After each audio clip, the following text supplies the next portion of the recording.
bonsoir à tous. Donc, je me présente, je suis Xenia Rabier, la présidente de l'appel départemental des Yvelines. Ce soir, nous vous proposons une conférence sur le thème Post-bac, quelles orientations possibles?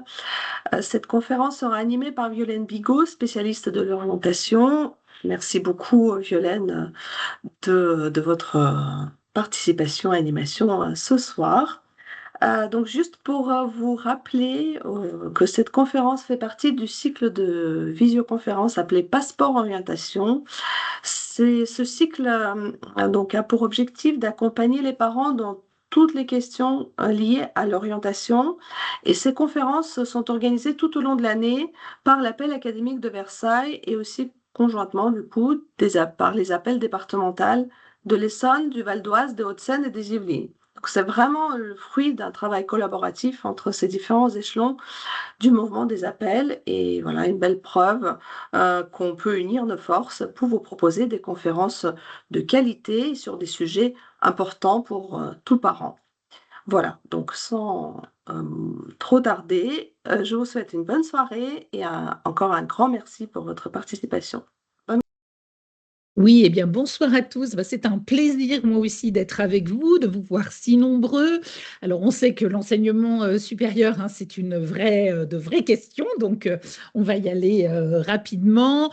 Alors, bon, je me présente, mais très rapidement. En fait, moi, je suis consultante en orientation, donc de façon autonome. Et puis également, je suis en charge de la coordination de programmes internationaux au sein de RENASUP, donc, qui est la partie pour l'enseignement supérieur de l'enseignement catholique. Voilà, ça c'était vite, rapidement une petite présentation me concernant. On va passer directement dans le vif du sujet, parce que bien évidemment, le post-bac, jusqu'au bac, on s'en sort à peu près, on arrive à savoir où on va. Pour le post-bac, c'est tout de suite un peu plus compliqué. Vous verrez qu'après cette conférence, je suis certaine que les choses seront un peu plus claires pour vous.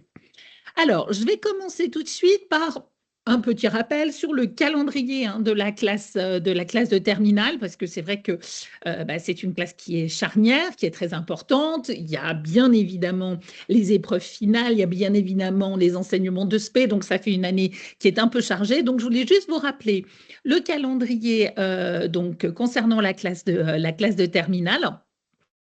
Concernant d'abord le lycée général et technologique, 4 épreuves finales, bien évidemment. Le 15 juin, on commence toujours en fanfare avec la philosophie.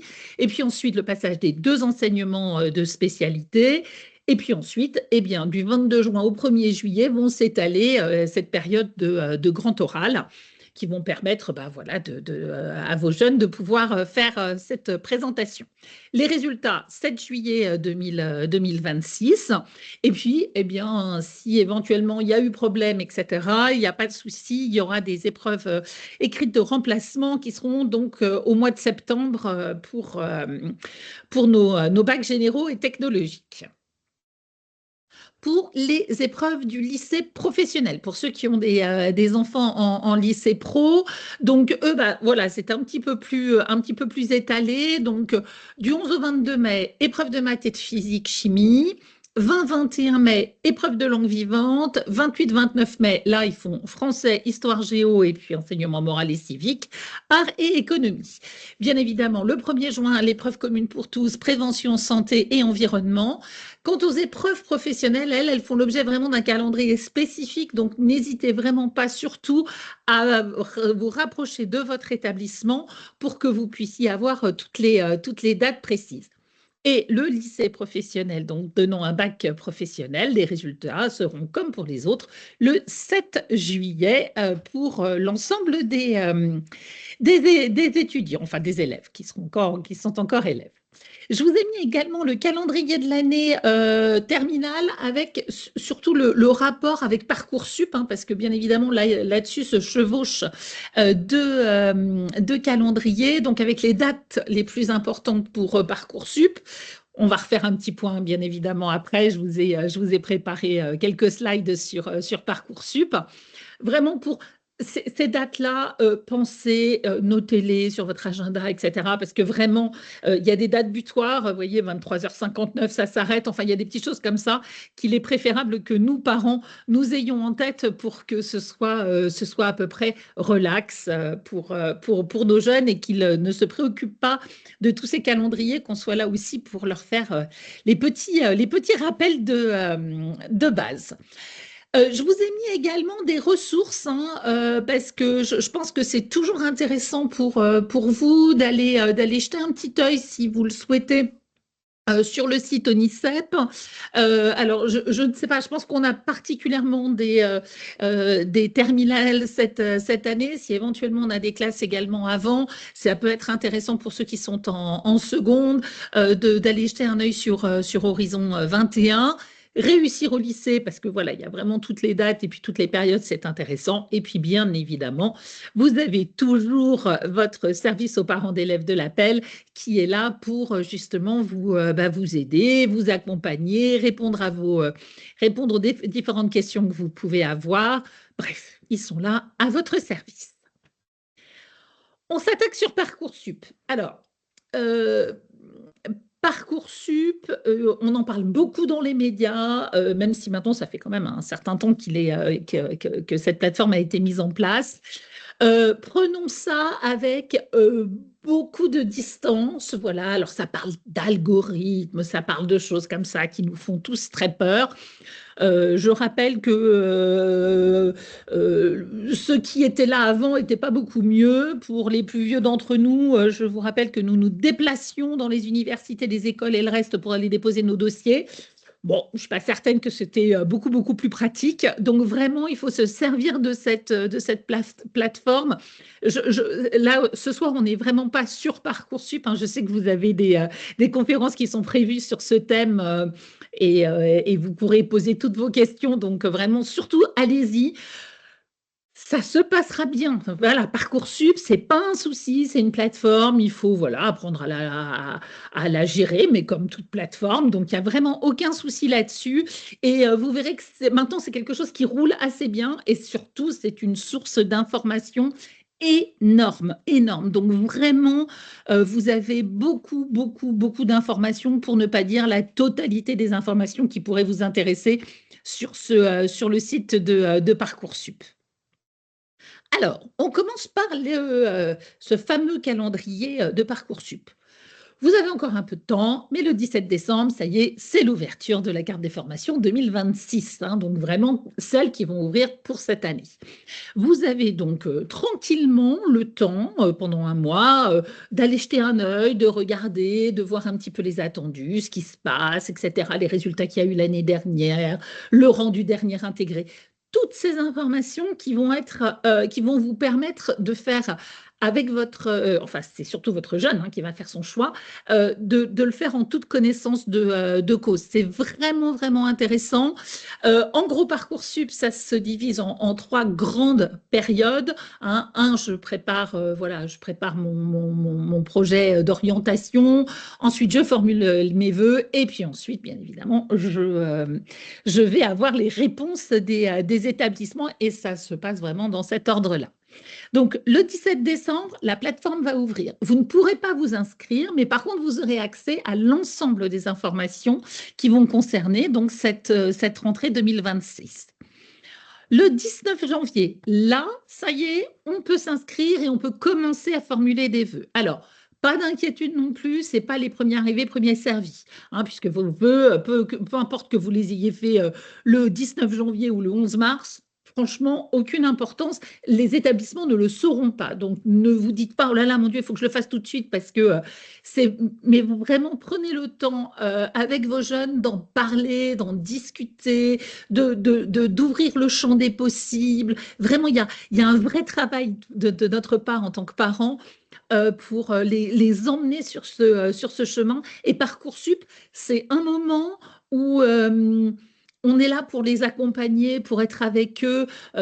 N'oubliez pas vraiment l'orientation, c'est un chemin, ça peut être long. Donc, ce n'est pas l'idée du 11 mars en disant, bon, bah, qu'est-ce qu'on met dans Parcoursup. Vous voyez, à partir du 17 décembre, vous commencez à pouvoir avoir accès et ça Alors, je mets 11 mars parce que c'est le 12 mars, hein, où c'est la date limite pour formuler ses vœux. Alors, celle-ci, vous l'encadrez, vous la mettez en rouge, vous mettez des trucs clignotants, des petits cœurs, ce que vous voulez. Mais sachez une chose, c'est que le 12 mars, 23h59, votre jeune ne pourra plus formuler de vœux. Donc vraiment une date extrêmement importante à noter sur tous les calendriers, tous les agendas, pour que vraiment vous ne vous retrouviez pas coincé et que surtout vous vous disiez oups, le 13 mars, mon Dieu, j'ai pas validé mes vœux ou j'ai pas. Voilà, donc c'est vraiment, vraiment important. 12 mars, 23h59, ce sera la date limite pour formuler ses vœux sur la phase principale. Donc, une fois que vous êtes inscrit, que vous avez regardé tous les tenants et les aboutissants pour chaque formation, puisque vous avez les attendus hein, de chaque formation, votre date limite, donc c'est pour formuler ses vœux, le 12 mars. Et puis ensuite, eh bien, vous aurez jusqu'au 1er avril pour compléter l'ensemble du dossier et confirmer ses vœux. Alors, l'ensemble du dossier, il demande beaucoup d'administratif, hein, parce que donc, ça fait partie de ça.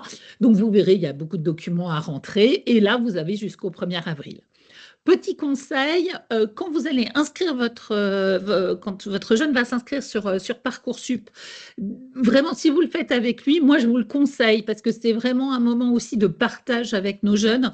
C'est un moment où on fait quelque chose ensemble pour lui.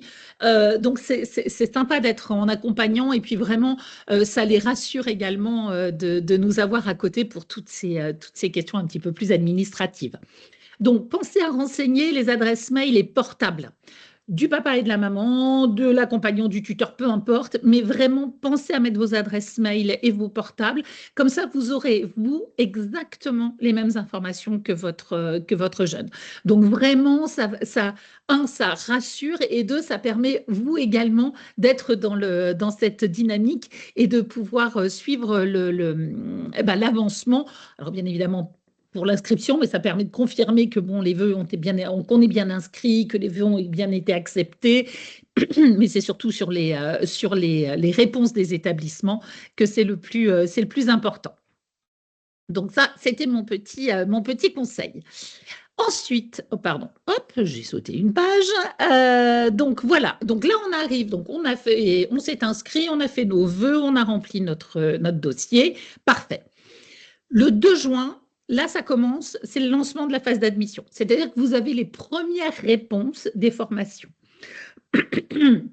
C'est important de le noter aussi. Là, vous avez un petit peu de temps, vous verrez, c'est extrêmement bien fait. Vous avez un petit horodateur qui vous dit, voilà, vous avez tant d'heures pour répondre, tant de jours pour répondre, etc. Donc, vraiment, ça vous permet de vous laisser le temps de pouvoir réfléchir à tout ça. Mais vraiment, ça commencera le 2 juin. Ça va se faire entre le 5 et le 8 juin. Vous allez commencer à classer vos vœux en attente. Je ne m'éternise pas parce que je sais que vous avez d'autres conférences là-dessus. Vous allez voir, voilà, vous allez avoir un premier jeu de réponses. Pas d'inquiétude non plus pour ceux qui n'ont pas de réponse complète le 2 juin. Vous verrez, ça va se faire dans le temps, il n'y a pas de souci. La chose importante à regarder, c'est le rendu dernier intégré de l'année dernière qui permet de savoir si on a une chance ou si on n'en a pas. Donc, si vous y êtes, moi je ne sais pas, 11 millième, par exemple, sur une formation qui a son rang du dernier intégré l'année dernière était à 6 000, vous pouvez considérer que c'est mort, quoi. Que ça ne va pas le faire parce que vous êtes trop loin sur cette liste d'attente. Donc, entre le 5 et le 8 juin, vous allez classer vos vœux. Donc, ça veut dire que c'est bien de pouvoir y avoir réfléchi avant en disant, bon, si j'ai ça, qu'est-ce que je mets en premier? Qu'est-ce qui m'intéresse le plus? Qu'est-ce que j'ai envie de faire le plus? Vraiment, pour le jeune, ça lui... n'oubliez pas, hein, ils sont en phase de maturation, hein, ils ont 18 ans, et donc il leur faut plus de temps pour prendre des décisions, plus de temps pour maturer tout ça. Donc vraiment profitez de la période entre le 1er avril et le 2 juin pour vraiment réfléchir avec lui, lui poser la question, lui dire qu'est-ce que tu en penses? Tu penses que tu ferais plutôt quoi? Ok, pourquoi? Vous voyez, vraiment d'avoir cette discussion et cette interaction avec vos jeunes, c'est vraiment sympa. Ensuite, 11 juin, vous avez le lancement de la phase complémentaire. Ça, c'est de la formulation de nouveaux vœux, c'est-à-dire des vœux qui n'ont pas été faits, par exemple, sur la phase principale. Donc, vous allez pouvoir refaire des vœux. Bien évidemment, cette phase complémentaire, elle ne va concerner que les formations qui ont encore de la place. Donc, les formations qui sont les plus demandées n'apparaîtront pas sur la phase complémentaire. D'accord? Donc, bien attention à ça. Ça peut être un moyen de remettre des choses, mais attention, ce n'est uniquement que dans les formations qui ont encore de la place et donc pas forcément celles qui sont les plus demandées. Du 15 au 18 juin, comme je vous ai montré tout à l'heure par rapport au calendrier, eh bien, ça s'arrête. Hein, donc, il n'y a pas de délai de réponse pendant les épreuves du bac. Ça va vraiment s'arrêter complètement pour que nos jeunes puissent vraiment se concentrer sur leurs épreuves de bac écrites et que donc, du coup, ça voilà, pour pas qu'ils soient perturbés par quoi que ce soit comme réponse. Elles se mettent en pause et puis elles repartiront, bien évidemment, juste après. Et puis le 11 juillet, c'est la fin de la phase principale d'admission. Donc là, normalement, comme les vœux ont été classés, vous devez avoir eu une réponse. Voilà, ce n'est pas le sujet de ce soir, donc vraiment, je n'insisterai pas là-dessus, mais vous verrez sur Parcoursup, il y a plein de moyens pour être accompagné si vous n'avez eu que des réponses négatives. Bien évidemment, quand on vous propose de faire des vœux, faites des vœux où il y a de la sélection, mais faites également des vœux un peu plus ouverts pour ne pas vous retrouver complètement le bec dans l'eau à la rentrée 2026. Voilà pour Parcoursup. Ça vous permet de mettre ce calendrier. Donc, vraiment, quelques conseils, bien noter les dates butoirs. Hein, là, je vous les ai mis avec un petit réveil à côté. Celle surtout du 12 mars, hein, qui est vraiment primordial. Après, vraiment, vous êtes très, très bien accompagné par la plateforme qui vous rappelle que, attention, vous avez un vœu en attente, il faut y répondre. Si vous n'y répondez pas, vous allez le perdre. Donc, voilà. Et puis surtout, pensez à, justement, pour pouvoir accompagner nos jeunes là-dessus, à renseigner vos portables et vos emails sur ce sujet. Je vous ai mis également quelques petites ressources, toujours sur Parcoursup.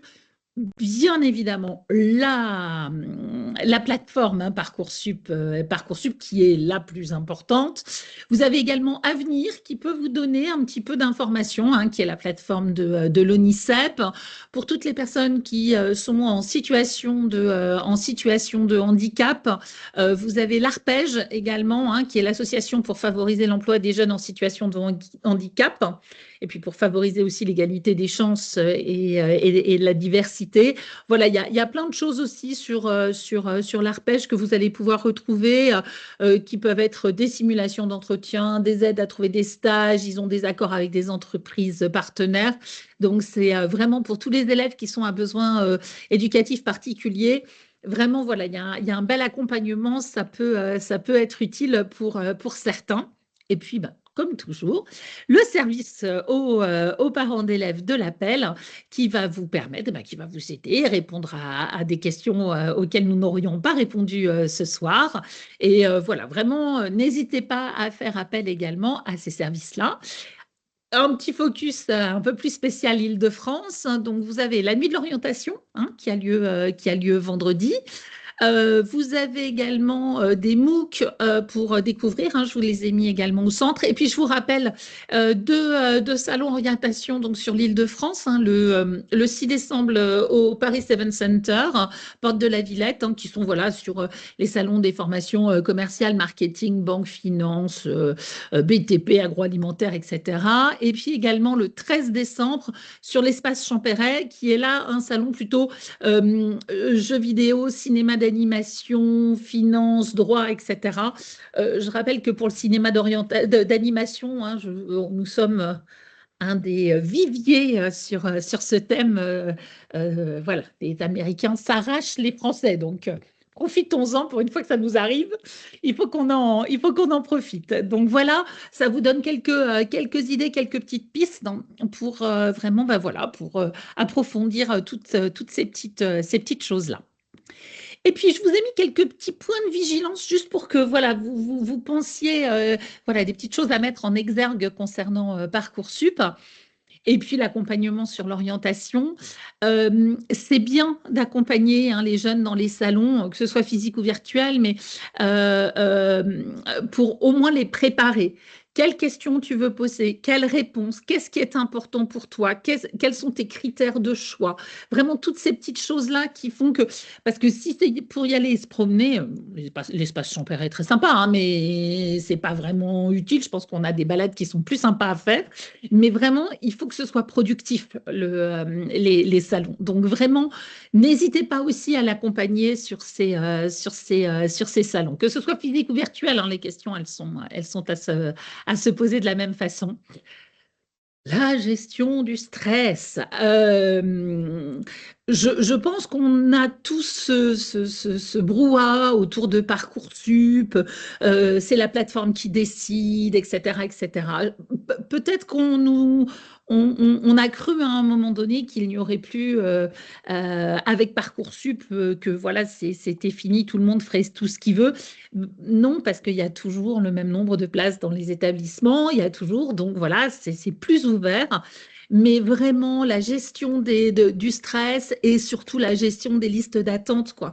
Si votre jeune, il est 3 millième et que l'année dernière, c'est monté à 5 000, ben, il y a pas de souci, il sera pris. OK, il sera pas pris le 2 juin, mais il sera pris le 3 ou le 6 ou le 8, on s'en fiche, c'est pas grave. Donc, dites-lui vraiment, pas d'inquiétude, ne t'inquiète pas, c'est bon, pas d'inquiétude. Et puis, vous allez voir, les listes d'attente bougent extrêmement vite. Donc, ça permet vraiment de les rassurer. Accompagnez-les là-dessus pour que vraiment ça devienne. Voilà, il n'y a pas de stress sur Parcoursup. Il faut vraiment être voilà, rassurer en tous les cas nos jeunes là-dessus. Un petit point simplement sur la cohérence du jeune et de son parcours. Bien évidemment, si on a pris littérature et philosophie, et puis, je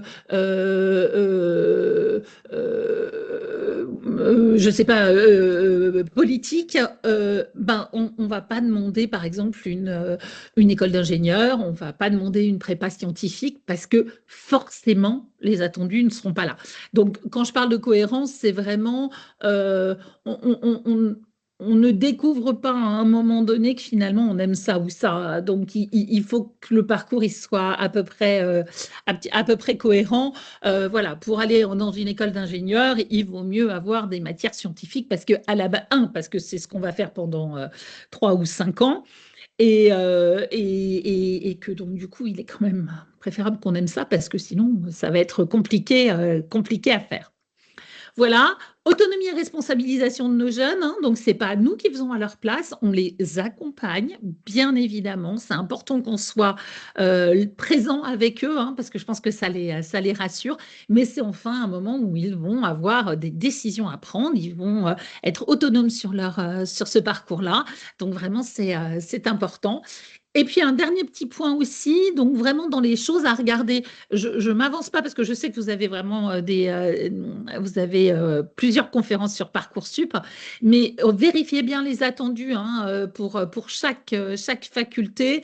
Euh, on leur demande de plus en plus, et elles avancent sur ces sujets-là, d'avoir des attendus très précis, beaucoup plus précis que ce qu'elles pouvaient nous fournir au départ. Ça commence à avancer, donc regardez bien. Je prends par exemple une fac de psycho. Il y a certaines facs de psycho qui seront beaucoup plus maths que d'autres. Donc, vous voyez, même sur une licence de psychologie, la même chose, par exemple, pour le STAPS, qui est par contre activité sportive. Donc, il y a vraiment des petites choses comme ça où regardez bien, parce que, alors, surtout vous qui êtes sur la région parisienne, je rappelle que Parcoursup, vous faites partie du Grand Paris. Donc, en fait, toute l'Île-de-France est considérée de la même façon. Donc, pas besoin d'aller vous domicilier domicilié chez votre tante à Paris, ça ne change rien, hein, puisque vous êtes considéré dans la même, je vais dire académie, mais enfin en tous les cas, l'Île-de-France est considérée vraiment sur la même académie. Donc ça, c'était aussi un petit point important sur cette partie-là. Alors, je ne vois pas la conversation, mais par contre, je ne doute pas qu'il y a peut-être déjà des questions. Donc, Véronique, Non, Clarisse, ça va pour le moment. On a pu répondre au fur et à mesure, ou alors c'est des questions trop précises Parcoursup. Et donc, il y aura une conférence le 9 décembre. Et puis après, tout au long de l'année, sur toutes les étapes de Parcoursup. Donc, voilà.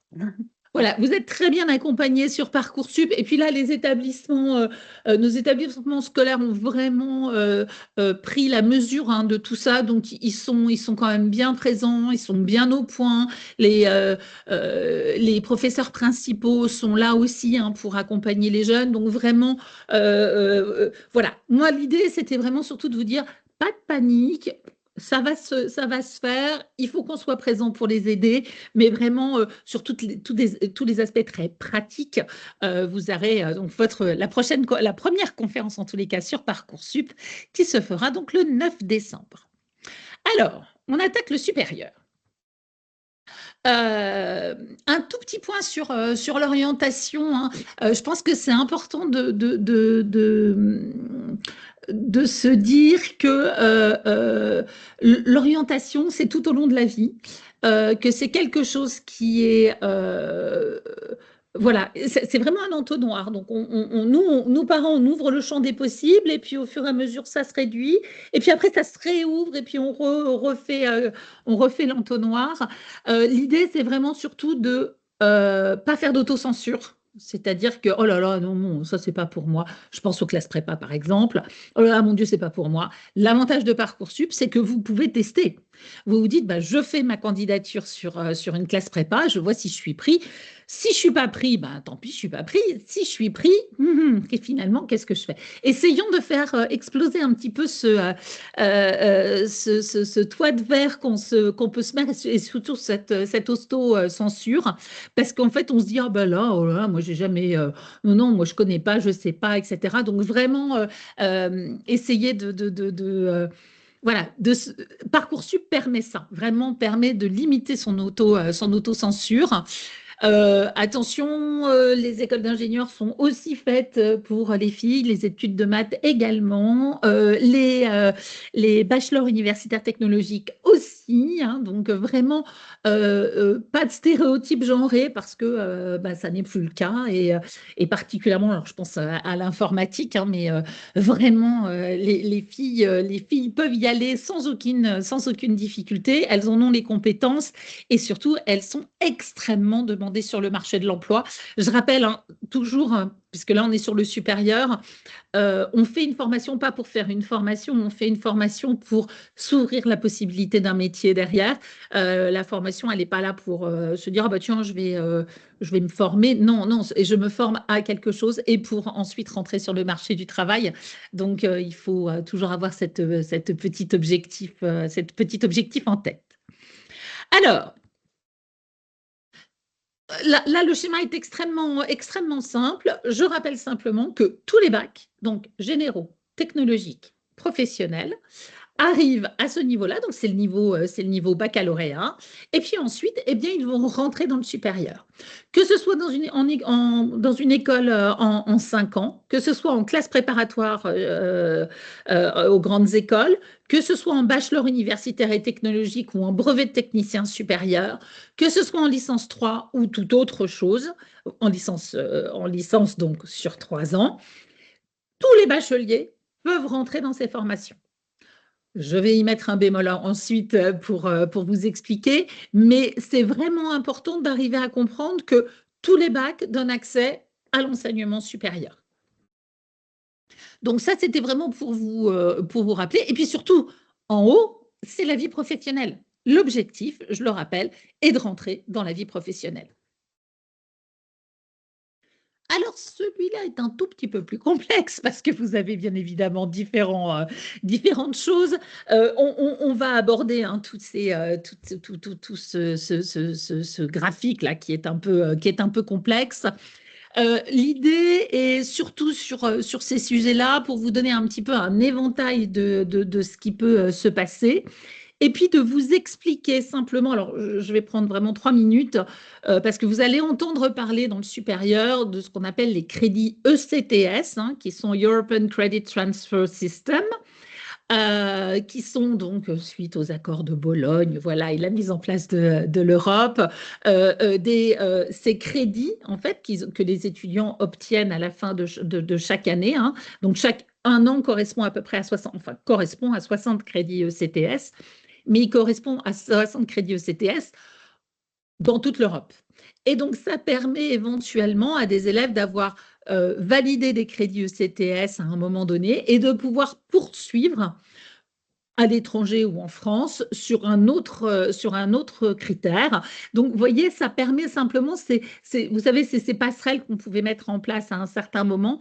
Eh bien là, vous avez ce système de crédit, hein, ECTS, vous allez l'entendre, hein, ce terme, qui vont permettre, voilà, de valider chaque année que le jeune va avoir passé dans l'enseignement supérieur et de pouvoir surtout le faire valider à l'étranger. Par exemple, il veut partir un an en Italie, eh bien voilà, il va pouvoir, avec ses crédits ECTS, quand il y a un arrangement bien évidemment entre les universités, pouvoir aller passer par exemple un semestre ou deux dans une autre université. Il peut faire un diplôme en 2 ans et puis faire par exemple un bachelor, la dernière année de bachelor dans une université anglaise. Vous voyez, il y a des choses comme ça qui sont envisageables.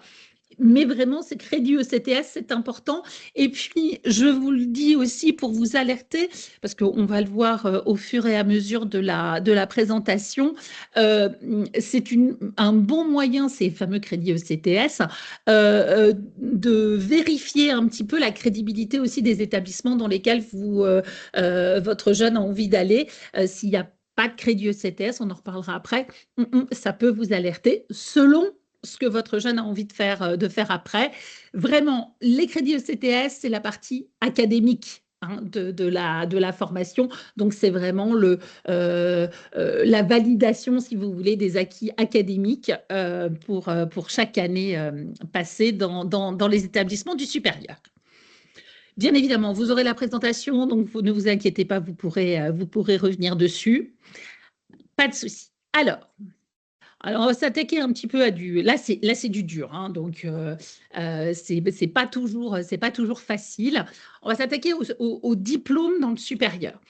Je voulais vraiment vous alerter sur les différents diplômes que vous allez rencontrer. Donc, il y a des diplômes, et c'est pour ça que je vous dis que c'est un petit peu complexe. Il y a des diplômes d'État, il y a des diplômes reconnus, il y a des titres RNCP. Enfin bref. Nous, quand on n'y connaît rien et que ce n'est pas notre job, franchement, c'est à s'y perdre. Et il y a des fois où on ne sait plus vraiment ce qui est bien, ce qui n'est pas bien, à quoi ça correspond. Il n'y a rien de mal. C'est ce qui va correspondre le plus à votre jeune et à ce qu'il veut faire. Donc, moi, je suis là pour vous présenter simplement les différentes possibilités. Donc, il y a le diplôme universitaire. Donc là, hyper classique, hein, c'est à l'université, donc c'est les licences, master, doctorat. Donc cela, aucun problème, vous validez des crédits ECTS à la fin de chaque année, votre diplôme est reconnu puisque bien évidemment il est national, vous pouvez éventuellement partir à l'étranger si vous le souhaitez, etc., etc. Pas de souci, licence, master, doctorat en université, très classique. Celui-là, très facile. Le deuxième, pas compliqué non plus, diplômes nationaux d'État, donc BTS BUT et DNMAD. Alors, le BTS brevet de technicien supérieur, brevet bachelor universitaire technologique et le DNMAD qui est sur les arts. Donc, cela, pas de souci aussi, c'est pareil, un BTS, vous validez de 60 crédits ECTS chaque année, le BUT de la même façon, BTS est en deux... je vous ai fait une petite présentation après de chacun. Voilà, donc cela, pas de souci non plus. Les diplômes conférant le grade de licence ou de master, donc vous voyez là, on commence à attaquer un petit peu un peu plus flou. Pas trop de soucis aussi, c'est-à-dire qu'à partir du moment où vous voyez que le diplôme de tel établissement confère le grade de licence ou de master, ça veut dire qu'en fait, c'est quasiment comme un diplôme universitaire. Donc, pas trop de soucis là-dessus. Ensuite, vous attaquez le diplôme visé. Donc là, c'est un diplôme académique qui est reconnu par le ministère de l'Enseignement supérieur et de la Recherche. Donc là, c'est pareil, pas de souci, crédit ECTS, etc. Donc ça va aller, il est visé. Donc ça va un peu quand même dépendre de l'établissement, de comment il est coté, etc., etc. OK. Le titre certifié, donc là, c'est un diplôme qui valide une formation qui est plus professionnalisante par le ministère du Travail. Vous voyez la nuance entre travail et enseignement supérieur et de recherche. Et donc, c'est les fameux titres RNCP. Pareil, un terme qu'il faut que vous ayez en tête. Donc, le RNCP, c'est le répertoire national des certifications professionnelles. Voilà, parce que c'est un diplôme qui est très intéressant pour entrer sur le marché du travail, puisque c'est un diplôme qui est demandé par les entreprises. Donc, qui dit, ben voilà, moi j'ai besoin d'avoir, je ne sais pas, des commerciaux, d'avoir tout métier possible. Et donc, qui ont mis en place avec le ministère du Travail une formation qui va permettre d'avoir des jeunes qui vont être là-dessus. Mais sur ce sujet-là.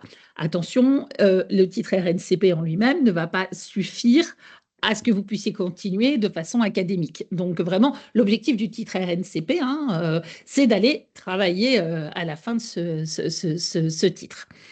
Et puis ensuite, vous avez le diplôme d'établissement. Alors celui-là, il n'a pas de reconnaissance étatique, il n'a pas de reconnaissance académique, il n'a rien, sauf son joli diplôme. Alors, ça peut être très bien si c'est accolé à une école, on en parlera après, à une école extrêmement reconnue, etc. Mais attention vraiment aux diplômes d'établissement pour que vraiment, voilà, votre jeune ne se retrouve pas avec juste un bout de papier et qui ne lui permette pas ni de continuer sa formation, mais ni même d'être reconnu sur le marché de l'emploi. Alors, bien évidemment, l'État s'est rendu compte de cette difficulté pour les uns et les autres, donc il commence à mettre, c'est pour ça que je vous ai mis ces sortes de petits logos, pour que ça vous évoque quelque chose quand même, si vous les voyez accolés sur les plaquettes, etc., c'est plutôt un bon signe, puisque voilà, ça veut dire que c'est des diplômes qui sont soit visés, soit reconnus par l'État, donc il y aura un petit peu moins de soucis sur ce sujet-là. Mais vraiment, je voulais attirer votre attention là-dessus.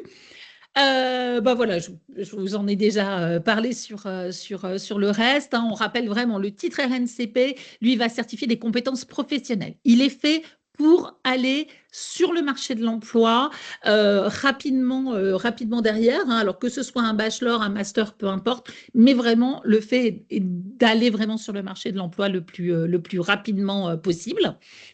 Donc, ce fameux diplôme, il est bien évidemment là pour attester d'un niveau académique, comme je vous ai dit, les crédits ECTS et tout ça. Je ne vous ai pas parlé tout à l'heure du diplôme d'ingénieur, qui est donc un diplôme qui est contrôlé par l'État, les écoles qui proposent ces formations donc, au métier d'ingénieur. Donc là, ils ont un label, elles sont environ 200 en France, et elles sont forcément visées par la commission des titres d'ingénieur. Donc là, pareil, on peut y aller à peu près serein, on est un peu tranquille sur ce sujet-là. Mais voilà, c'était la petite spécificité concernant les ingénieurs. Je continue, Véronique, ou il y a déjà des questions? Je peux continuer. Alors, je vais continuer sur l'apprentissage. C'est une formule qui se met en place de plus en plus, qui est une formule qui peut être très intéressante pour le jeune. Donc, c'est ce qu'on appelle une formation initiale, parce qu'en fait, à la différence de la formation, parce qu'à un moment donné, on ne savait plus comment parler de l'apprentissage, mais l'apprentissage, c'est une formation initiale, puisque à la différence de la formation continue, les jeunes sont en poursuite d'études, c'est-à-dire qu'en fait, ils ne sont pas passés par le marché du travail pour ensuite reprendre des études. Ils sont vraiment dans la continuité. Donc, elle mène obligatoirement un diplôme ou un titre RNCP. Alors, bien évidemment, c'est un vrai accélérateur d'insertion. Les jeunes, vraiment, ont souvent, très souvent, soit sont embauchés par l'entreprise dans laquelle ils ont fait leur apprentissage, soit trouvent très rapidement de l'emploi parce qu'ils ont déjà acquis pendant 1, 2, 3, 4 ans, 2 ans ou 3 ans, tous les codes de l'entreprise. Et donc, les entreprises sont extrêmement friandes de ces jeunes qui ont fait leurs études supérieures en apprentissage. Ne négligeons pas le côté financier et rémunérateur, puisque le jeune est rémunéré sur cette période-là. Il ne paye pas ses études. Quand on est apprenti, on ne paye pas ses études. C'est l'établissement qui reçoit une prise en charge du contrat par les OPCO. Enfin bref, c'est un peu technique, mais c'est pas grave. Mais ça veut dire que la formation est prise en charge par l'entreprise et elle lui verse un salaire. Donc, c'est quand même extrêmement intéressant. Le diplôme est le même qu'en temps plein, donc qu'en formation à temps plein, mais il y a moins de temps de formation. Donc attention, il faut savoir arriver à concilier le temps en entreprise et en formation. Alors souvent, c'est 3 jours de formation, 2 jours en entreprise ou vice-versa. Fini les vacances scolaires, puisque vous repartez sur des semaines à 35 heures, pas de congé scolaire, 5 semaines de vacances. Vraiment, vous êtes considéré, enfin, le jeune est considéré comme un salarié. Donc, c'est bien, mais c'est très, très, très prenant. Il faut vraiment se dire que y a un côté vraiment où il faut assurer un job et il faut assurer ses études. Donc, parfois, c'est vraiment très prenant pour le jeune. Il faut avoir les reins solides et une belle capacité de travail. Alors, bien évidemment, il ne suffit pas de s'inscrire en apprentissage pour que ça fonctionne. Il faut aussi trouver une entreprise. Et là, je vous avoue que ça n'est pas simple. Alors, vu notre situation économico-politico, législativo et je ne sais plus quoi dire, c'est pas très favorable à l'apprentissage. Les entreprises sont très frileuses, vraiment on le voit. Elles hésitent, voilà, il y a vraiment est-ce que je m'engage avec ce jeune alors que je ne sais pas si j'aurai des nouveaux marchés? Est-ce que je me lance sur des nouveaux marchés alors que je ne sais pas à quelle sauce je vais être mangée de façon en termes de budget et d'impôts? Voilà, on les sent vraiment très, très, très frileuses. Donc, il faut être certain. Moi, je vous dis de faire attention vraiment aux écoles qui vous disent non, mais pas de souci, on trouve les contrats, machin, etc. C'est rarement vrai, c'est rarement vrai. Et donc, en fait, ils inscrivent plus de candidats et puis beaucoup de candidats parce que là, ils empochent bien évidemment les frais d'inscription de machin, etc. Et puis derrière, il y a de grosses difficultés à trouver des contrats. Et puis, alors, vous avez jusqu'au mois de décembre en apprentissage pour trouver un contrat. Mais quand vous arrivez au mois de décembre, il faut que vous ayez un contrat. Si vous n'avez pas de contrat, soit l'établissement a la possibilité de vous prendre à temps plein, mais dans ces cas-là, il faut tout payer. Et donc, du coup, sur ces écoles lucratives, moi je les appelle privées lucratives, eh bien, ça risque de vous coûter très, très cher pour une formation qui n'est pas toujours au niveau. Donc, vraiment, soyez très, très prudents sur l'apprentissage.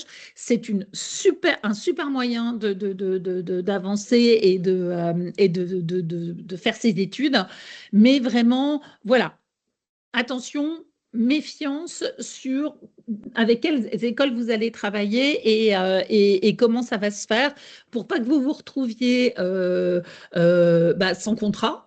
Et puis, dans ces cas, du coup, être obligé, en vous disant, bah, ça va être bon parce que comme ça, moi, j'aurai pas de frais et ça va passer. Et puis, finalement, à la fin, vous êtes obligé de payer la totalité de ces frais. On fera un petit point après sur ces établissements, justement, divers et variés qui vont vous permettre, ben, voilà, de comprendre un petit peu mieux mon propos. Voilà pour l'apprentissage. Hein, ça vous donne un petit. En fait, l'idée, c'est vraiment, enfin, en tous les cas, l'objectif de ce soir, c'est de vous sortir des petites pistes ou vous dire, voilà, des petits signaux d'alerte quand vous allez rencontrer les établissements. Euh, euh, euh, le marché de l'enseignement supérieur est extrêmement, extrêmement large. Vous allez avoir, il est impossible de citer la totalité des écoles, impossible de citer la totalité des formations. Donc vraiment, c'est compliqué. Moi, je suis là vraiment pour essayer de vous aider à vous donner des pistes d'interrogation en vous disant, ça me convient, ça me convient pas. Je continue. J'ai commencé sur le simple, hein, puisqu'on avait fait un peu du lourd avant. Donc, je commence par du simple avec l'université. Bon, ben ça change pas. Assez linéaire, j'allais dire, hein. Donc, c'est la licence est un diplôme universitaire en 3 ans qui accueille les bacheliers. Il y a environ une quarantaine, hein, de mentions de licence. Tous les bacheliers sont acceptés, mais bien évidemment, ils ne sont pas tous égaux. Quand on sort d'un bac pro et qu'on passe en lettres, par exemple, la marche, elle est très importante, vraiment très, très importante.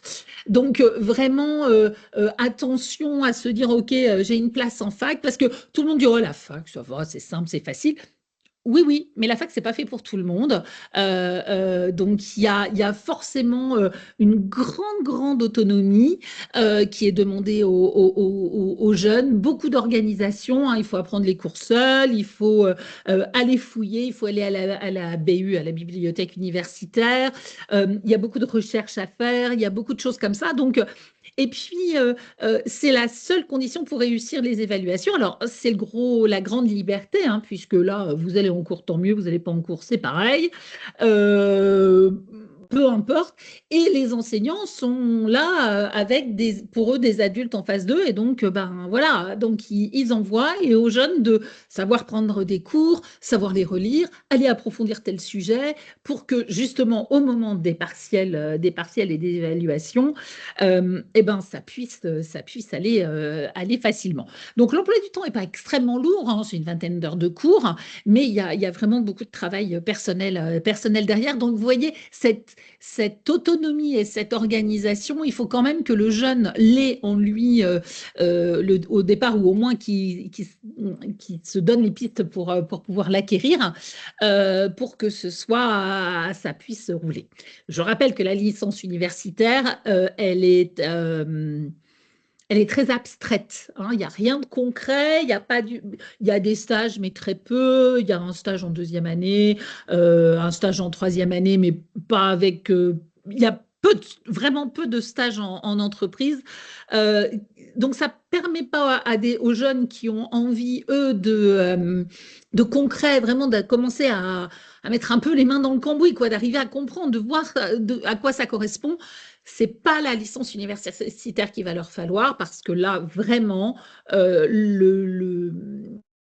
la licence universitaire, c'est de l'abstrait. On reste vraiment dans du très académique sur ces 3 années. Et puis, bah, quasiment obligatoirement, j'allais dire, mais quasiment, il faut une poursuite d'études, hein, que ce soit en master, donc en master en université ou en admission sur titre, hein, pour des écoles de commerce ou d'ingénieurs, ou en poursuite à l'étranger, bien évidemment. Là, vous avez des crédits ECTS, hein, donc pas de souci sur la partie académique. Mais vraiment, pour le jeune qui se dit non, moi, je fais un bac +3, puis je m'arrête, j'en ai ras-le-bol, j'ai envie d'avoir du concret. Ce n'est pas en fac que votre jeune trouvera la solution à son envie. Donc voilà, licence universitaire, pas de sélection, alors pas de sélection, sauf sur, bien évidemment, pardon, excusez-moi, je le dis un peu vite, sauf sur les filières en tension, hein, qui ne changent que très très peu. santé, ça on en parlera après, droit, STAPS, sciences sport et psychologie. Voilà, c'est les 4 grosses filières qui sont en tension, où là, ben, forcément, il y a plus de candidats que de places. Donc, eh bien, il y a une petite sélection qui n'a pas grand-chose à voir avec le reste, mais il y a quand même une petite sélection. Enfin, une petite sélection. Il y a forcément, à un moment donné, il faut en passer par là. Voilà pour la licence universitaire. Brevet de technicien supérieur. Alors là, on passe complètement sur autre chose. Alors, le BTS, c'est donc un diplôme qui se prépare en 2 ans. Lui aussi donne des crédits ECTS, mais vraiment, il correspond à une cible professionnelle, hein. L'objectif est quand même vraiment pour le BTS il permet une poursuite d'études, hein, puisqu'il a des crédits ECTS, mais par contre, l'objectif, il est vraiment de donner ses compétences professionnelles aux jeunes pour pouvoir aller sur le marché de l'emploi après. Pour le BTS, donc 50% des places qui sont réservées aux bacheliers professionnels. Donc, c'est la formation très logique après un bac pro. On fait un BTS, quitte à continuer après sur autre chose, mais vraiment, c'est la poursuite logique après un bac pro. On passe sur un BTS. Alors, bah, le BTS, là, voilà, ça alterne, hein, des cours magistraux, des TD, et puis, bien sûr, des stages, hein, qui permettent, en fait, aux jeunes bah, voilà, de pouvoir mettre en pratique ce qu'il a appris. Un peu plus de 200 spécialités, donc vous voyez, vraiment, c'est très, très, très large. Donc, il faut vraiment plutôt viser des grands champs que ce soit par exemple le management ou que ce soit vraiment des données très professionnelles. Voilà, n'hésitez pas à aller jeter un œil sur le site de l'UNICEF, hein, dont je vous parlais précédemment. Vous aurez la totalité des informations et sur Parcoursup, bien évidemment aussi. Vous allez avoir, ça va vous permettre de retrouver toutes ces informations. Là, c'est vraiment un format beaucoup plus scolaire, beaucoup plus lycée, même si c'est de l'enseignement supérieur. Voilà, il y a des cours, l'assiduité est obligatoire, voilà, c'est beaucoup plus strict, hein, qu'à l'université. Mais ça permet aussi aux jeunes qui sortent de lycée pro, eh ben voilà, d'arriver à continuer en enseignement supérieur assez bien cadré et puis de pouvoir éventuellement poursuivre après.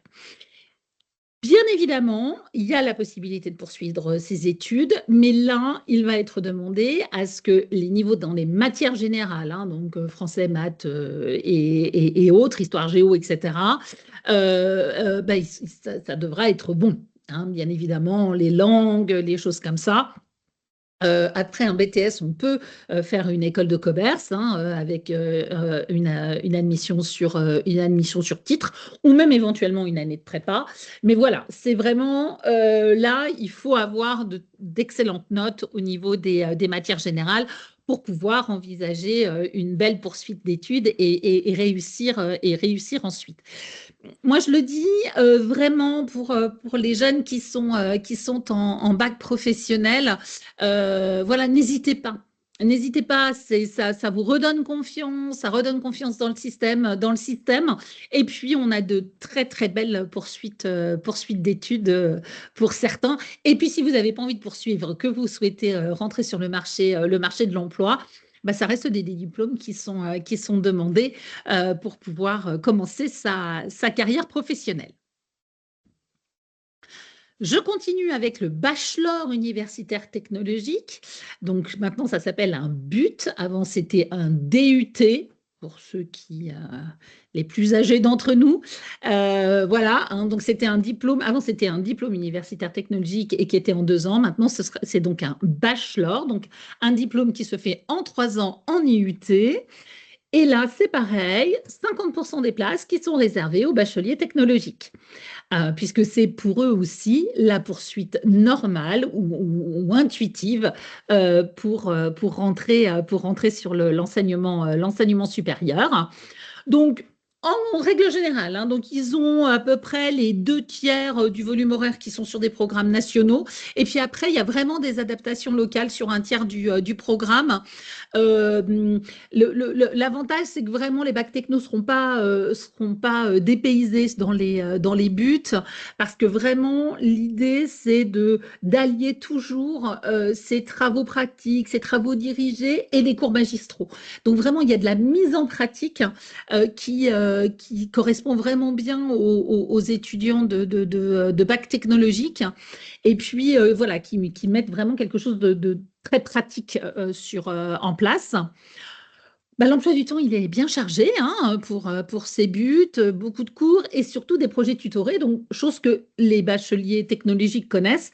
Mais pour les bacheliers, que ce soit des bacheliers pro ou les bacheliers généraux, ça va être une mini-révolution pour eux en but, parce que vraiment, il y a vraiment ce côté très pratique qui est mis en place et qui peut aussi correspondre, hein, aux jeunes et à son choix. Donc vraiment, c'est pour ça que je vous dis, il faut vraiment arriver à faire le choix de qu'est-ce qui est fait pour moi. Voilà, qu'est-ce qui est fait pour moi. Et je pense que c'est vraiment important. Voilà, validation des études, bac+3, donc 180 crédits à ECTS à la fin.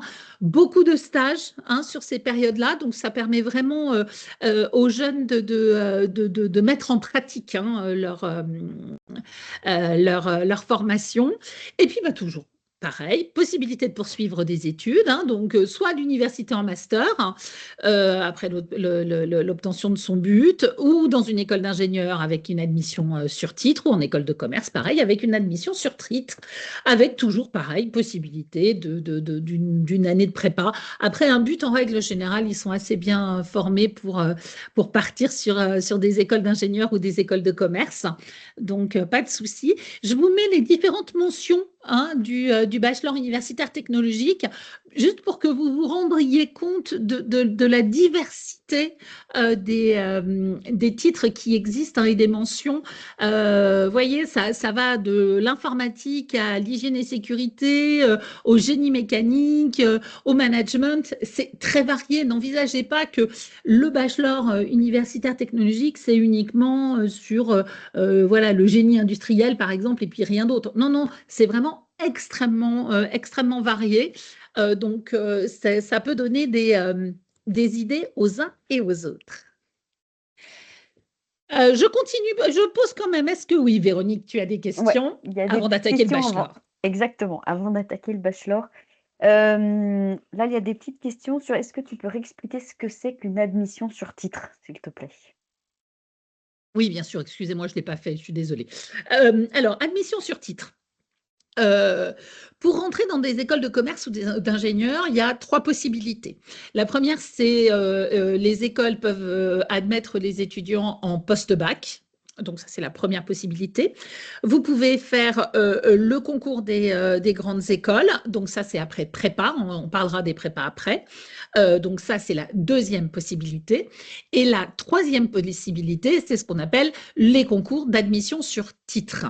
C'est-à-dire qu'en fait, votre jeune va être intégré soit en première, soit en deuxième année d'école de commerce ou d'ingénieur grâce au titre qu'il aura obtenu. Donc, c'est-à-dire qu'un BTS, par exemple, va permettre à un étudiant de passer les concours d'admission sur titre, et donc va leur permettre, sans avoir fait de prépa, de pouvoir accéder à ce concours. Donc, c'est la même chose que pour les prépas, hein. Ils passent un concours qui est différent, hein, quand même, hein. Passent un concours, passent des entretiens et sont admis ou pas admis, admissibles ou admis ou pas. Mais donc, l'admission sur titre, c'est contrairement voilà, aux 2 premières propositions qui sont donc sur soit vous avez votre bac et votre école est en 5 ans et donc elle vous accueille tout de suite. Soit vous faites une prépa, et donc là, c'est le concours des grandes écoles, soit vous avez ce système des concours d'admission sur titre, donc après, soit un bac+2, soit un bac+3. Est-ce que j'ai été claire? Oui? Oui, je pense que oui. Oui, oui, oui. Très bien. OK. D'autres questions ou je continue? Oui, il y Oui, avait une autre petite question, ouais. c'était réexpliquer le principe des ECTS, parce qu'on en a pas mal parlé. Et voilà. Ouais, j'avais dit, hein, les crédits ECTS, c'est vraiment quelque chose d'important parce que vous allez être nourri de ça sur la partie académique en tous les cas, hein, si vraiment c'est. Donc, les crédits ECTS, c'est donc European Credit Transfer System. C'est en fait tous les pays européens se sont mis d'accord pour dire, quand on a fait une première année universitaire, par exemple en France, eh ben, cette première année, elle équivaut à, donc l'idée c'était 60 crédits ECTS, et elle équivaut à une première année en Italie, en Allemagne, en Angleterre, je ne sais pas où, enfin bref, en Espagne, partout. Donc c'est vraiment un système qui permet de dire de donner un niveau académique euh, dans toute l'Europe.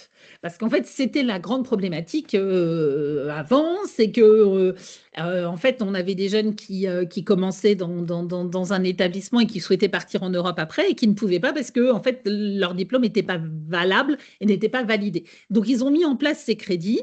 Donc, votre jeune qui est en première année d'université, par exemple, quand il va avoir validé son premier semestre, il aura acquis 30 crédits ECTS. Quand il aura validé son deuxième trimestre, il aura validé donc son 30 autres crédits ECTS, peu importe d'où il vient.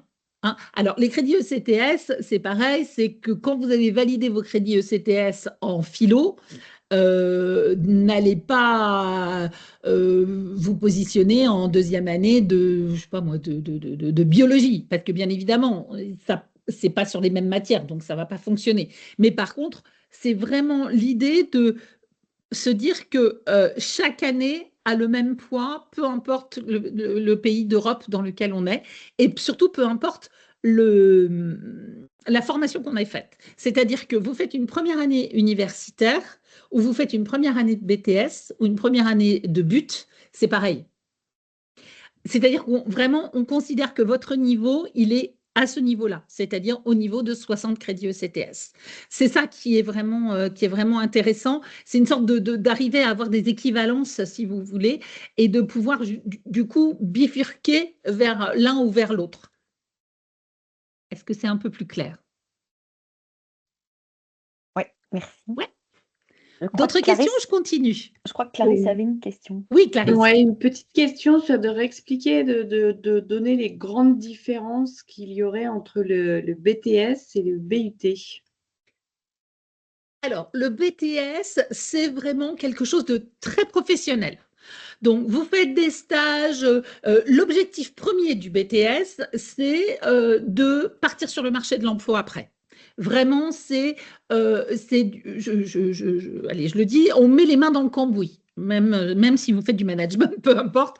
Mais vraiment, c'est l'idée de se dire, voilà, j'approfondis tout ce que j'ai pu apprendre en lycée pro, par exemple, où j'acquiers ces connaissances pour les bacs généraux et technologiques. Mais c'est vraiment l'idée de donner le bâton pour avancer vraiment sur le marché de l'emploi.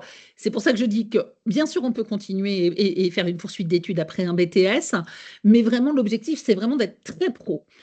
Le but, lui, il donne une année de plus, donc c'est 3 ans, et il est, même si il y a plus de stages, il y a plus de projets tutorés, etc.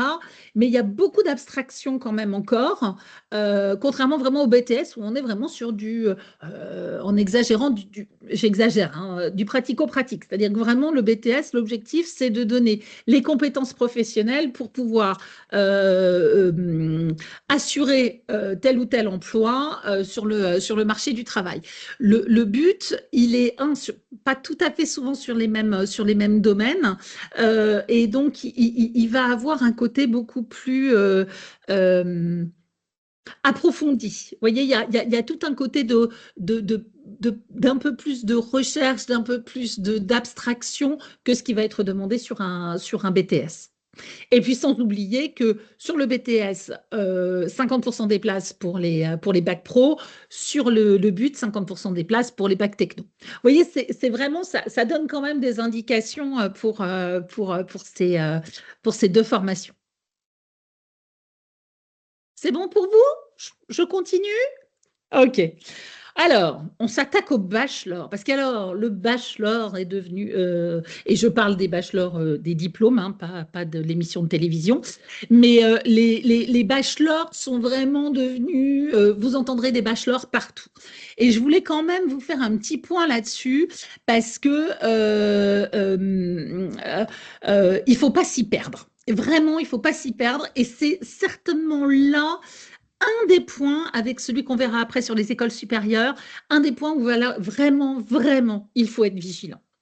Parce qu'en fait, on appelle bachelor, j'allais dire quasiment tous les diplômes à bac+3, hormis la licence universitaire qui, elle, bien évidemment, ne veut pas être touchée. Mais on parle de bachelor pour tout. Et ça relève pas du tout, mais du tout de la même chose. Donc, je vous ai mis des petites couleurs pour que vous vous en souveniez. Le bachelor d'université étrangère, par exemple, un bachelor d'une université anglaise, c'est ce qui correspond à notre licence universitaire. Mais ils appellent ça bachelor. Mais là, alors là, 180 crédits ECTS, pas de souci, c'est bien cadré, etc., etc., c'est reconnu par l'État, enfin bref, la totale. Ça, c'est un bachelor. Et là-dessus, aucun problème.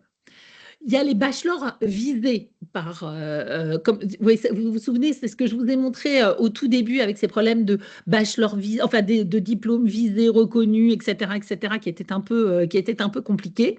Le bachelor visé, pareil, celui-là, le ministère de l'Enseignement supérieur, il y a des octrois de CTS, on peut continuer sur les masters, pas de souci. Idem pour les bachelors à grade de licence, vous vous souvenez mes petits hexagones là qui donnaient ces différents types. Et puis bien sûr, vous avez le bachelor universitaire de technologie.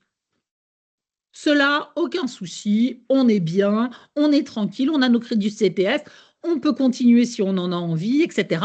Pas de souci. Cela, on peut y aller, on va dire, les yeux fermés. Voilà, cela, on est tranquille, on sait vers quoi on va. Ensuite, on a les bachelors RNCP, les fameux titres RNCP, vous savez, qui sont qui est lui reconnu par le ministère du Travail, mais qui ne donne pas automatiquement des crédits ECTS, qui ne donne pas automatiquement une possibilité de continuer. C'est possible pour certaines admissions sur titre, hein, mais pas sur tous. Donc déjà, celui-là, le bachelor, tous les titres RNCP, ils sont faits pour rentrer sur le marché du travail. En gros, c'est ça. Alors, qu'il y en ait quelques-uns qui poursuivent, ok, mais en règle générale, c'est pour rentrer sur le marché du travail.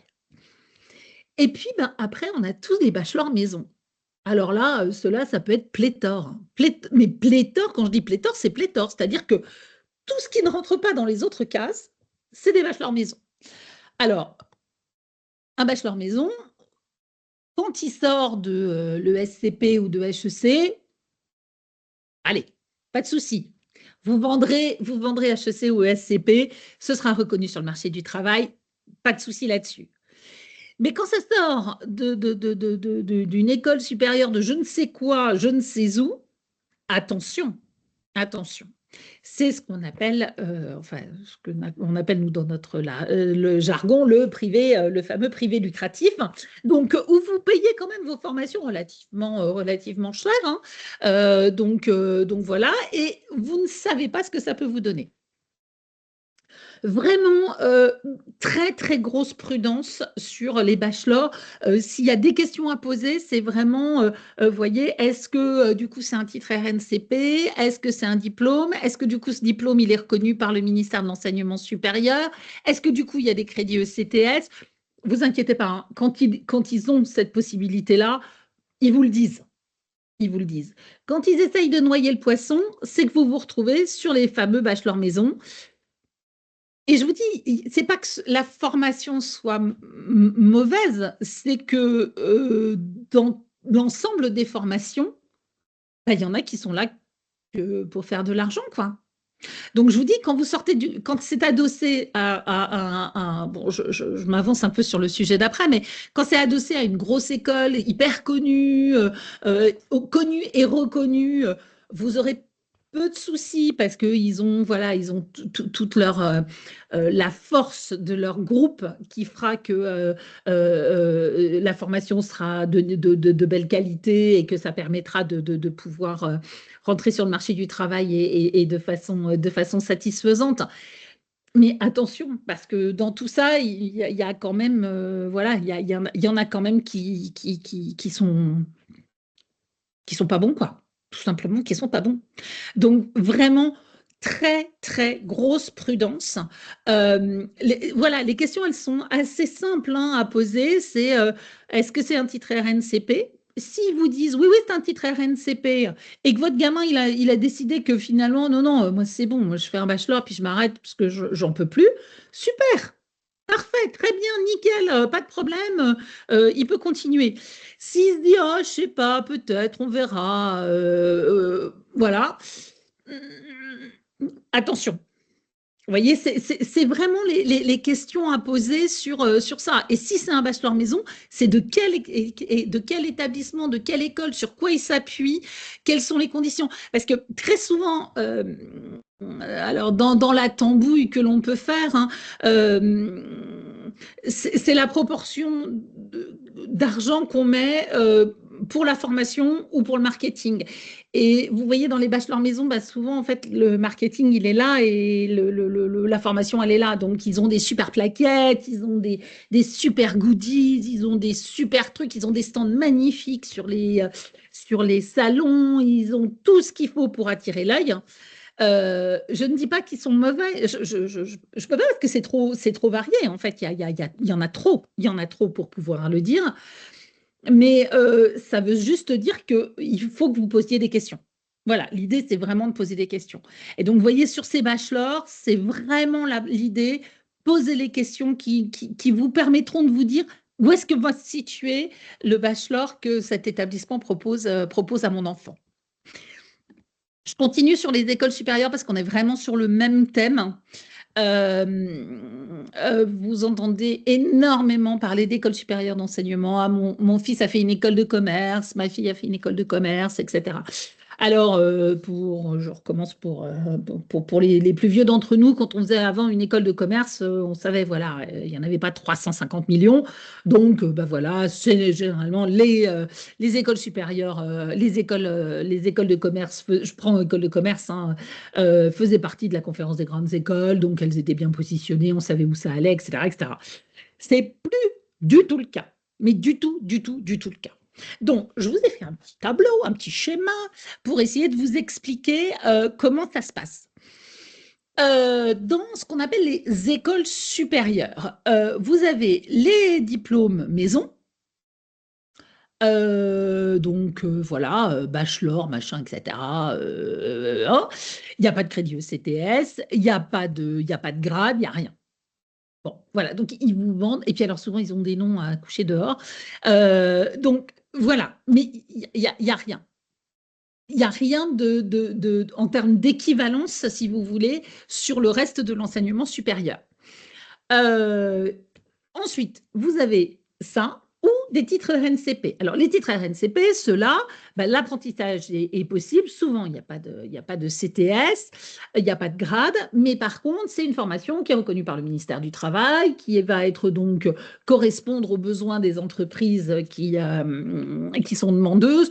Très souvent, les jeunes, souvent, ils le font par apprentissage, et puis de toute façon, très souvent, ils arrivent à trouver un emploi derrière. Et puis ensuite, il y a toutes les grandes écoles qui, elles, délivrent des diplômes ou ont un programme grandes écoles, ce qu'on appelle un PGE, qui ce programme-là, le programme de ces grandes écoles, est visé par le ministère de l'Enseignement supérieur, ça confère le grade de master, etc., etc. Ça appartient parfois à la conférence des grandes écoles, la CGE, vous entendrez aussi si votre jeune est sur ce domaine-là, il va beaucoup entendre donc parler conférence des grandes écoles, programme grandes écoles. Ça, c'est une chose. Oh, ça, c'est visé par l'enseignement supérieur et tout. Mais c'est le programme grandes écoles qui est visé. Si sur le tour, ils vous font des bachelors, des masters, etc., etc., tout ça, c'est pas forcément visé par l'enseignement supérieur. Ça peut être ce que je vous ai appelé des diplômes maison. Et donc, ça n'a pas. Donc, ils s'appuient sur ça. Ils vous disent oui, nous, on fait partie de la conférence des grandes écoles, on a des programmes grandes écoles, machin, etc. Super. Tout ça, c'est bien visé par aucun doute, hein. Mais toutes les formations qu'ils mettent autour, c'est pas forcé. Alors, comme je leur disais tout à l'heure, quand c'est HEC, ESCP, les SEC et le reste, sans problème, ce sont des écoles qui sont extrêmement reconnues, voilà, qui ont tout l'infrastructure pour mettre en place des programmes qui sont de grande qualité, aucun doute. Mais quid des autres? Donc vraiment, vraiment, soyez extrêmement prudents. Je ne dis pas que tous ces établissements sont des voleurs ou sont de mauvaise qualité. Loin de moi l'idée de dire ça. Je dis simplement qu'il faut y faire attention et qu'il faut savoir poser les bonnes questions pour savoir sur quoi vous vous engagez. Après, chacun est libre des choix. Et comme on le disait tout à l'heure, vous voyez, quand on a parlé du bachelor universitaire technologique ou du BTS ou de la fac, on n'est pas tous faits pour faire la même chose, et heureusement. Et donc, du coup, peut-être que pour certains, ce sera tout à fait ce qu'ils auront envie de faire et que ça leur conviendra parfaitement. Pour d'autres, moins. La seule chose, c'est voilà. Qu'est-ce que ça vaut ensuite sur le marché, soit académique, soit sur le marché professionnel. Donc vraiment, je voulais attirer votre attention là-dessus parce que c'est pour moi un des grands enjeux sur ça. Parce que vraiment, tout s'appelle bachelor, tout s'appelle... voilà, et en fait, ils ne sont pas tous équivalents. Donc bon, c'est une grande, grande question, hein, mais je sais que c'est un peu complexe et je comprends que ce soit difficile pour certains, mais vraiment, c'est important de pouvoir se poser les bonnes questions. Je continue sur les classes prépa. Alors, je vais passer assez vite sur les classes préparatoires. Donc, les classes prépa, donc c'est ce qu'on appelle les CPGE, classes préparatoires aux grandes écoles. Donc, celles-ci, elles visent la réussite donc, au concours d'entrée des écoles de commerce et d'ingénieurs, mais aussi vétérinaires. Il y a aussi les militaires, les écoles normales supérieures, etc. Enfin, voilà, il y a vraiment... c'est bien varié aussi. Je vous ai fait un petit diagramme ensuite pour que vous voyez. Bon, alors là, l'emploi du temps est très chargé. Là, on repart sur souvent des lycées. Il y a une trentaine d'heures de cours, beaucoup de travail personnel. Le rythme est extrêmement soutenu, hein. Les classes prépa, c'est 2 ans. Elles sont extrêmement bien formatrices. Elles permettent vraiment une grande méthodologie de travail. On repère hein, les jeunes qui ont fait des prépas, il y a une façon d'aborder le problème qui est vraiment très particulière aux prépas. Il y a vraiment beaucoup, voilà, ils doivent beaucoup lire, beaucoup s'interroger, beaucoup travailler, chercher de l'actualité, chercher des données sur les dernières découvertes de leur matière, etc. Donc vraiment, il y a beaucoup de choses. Ça peut apporter des crédits ECTS. Très souvent, les établissements sont liés avec les facultés de leur ville pour justement qu'il y ait une équivalence avec ces prépas. Beaucoup de travail, beaucoup de pression.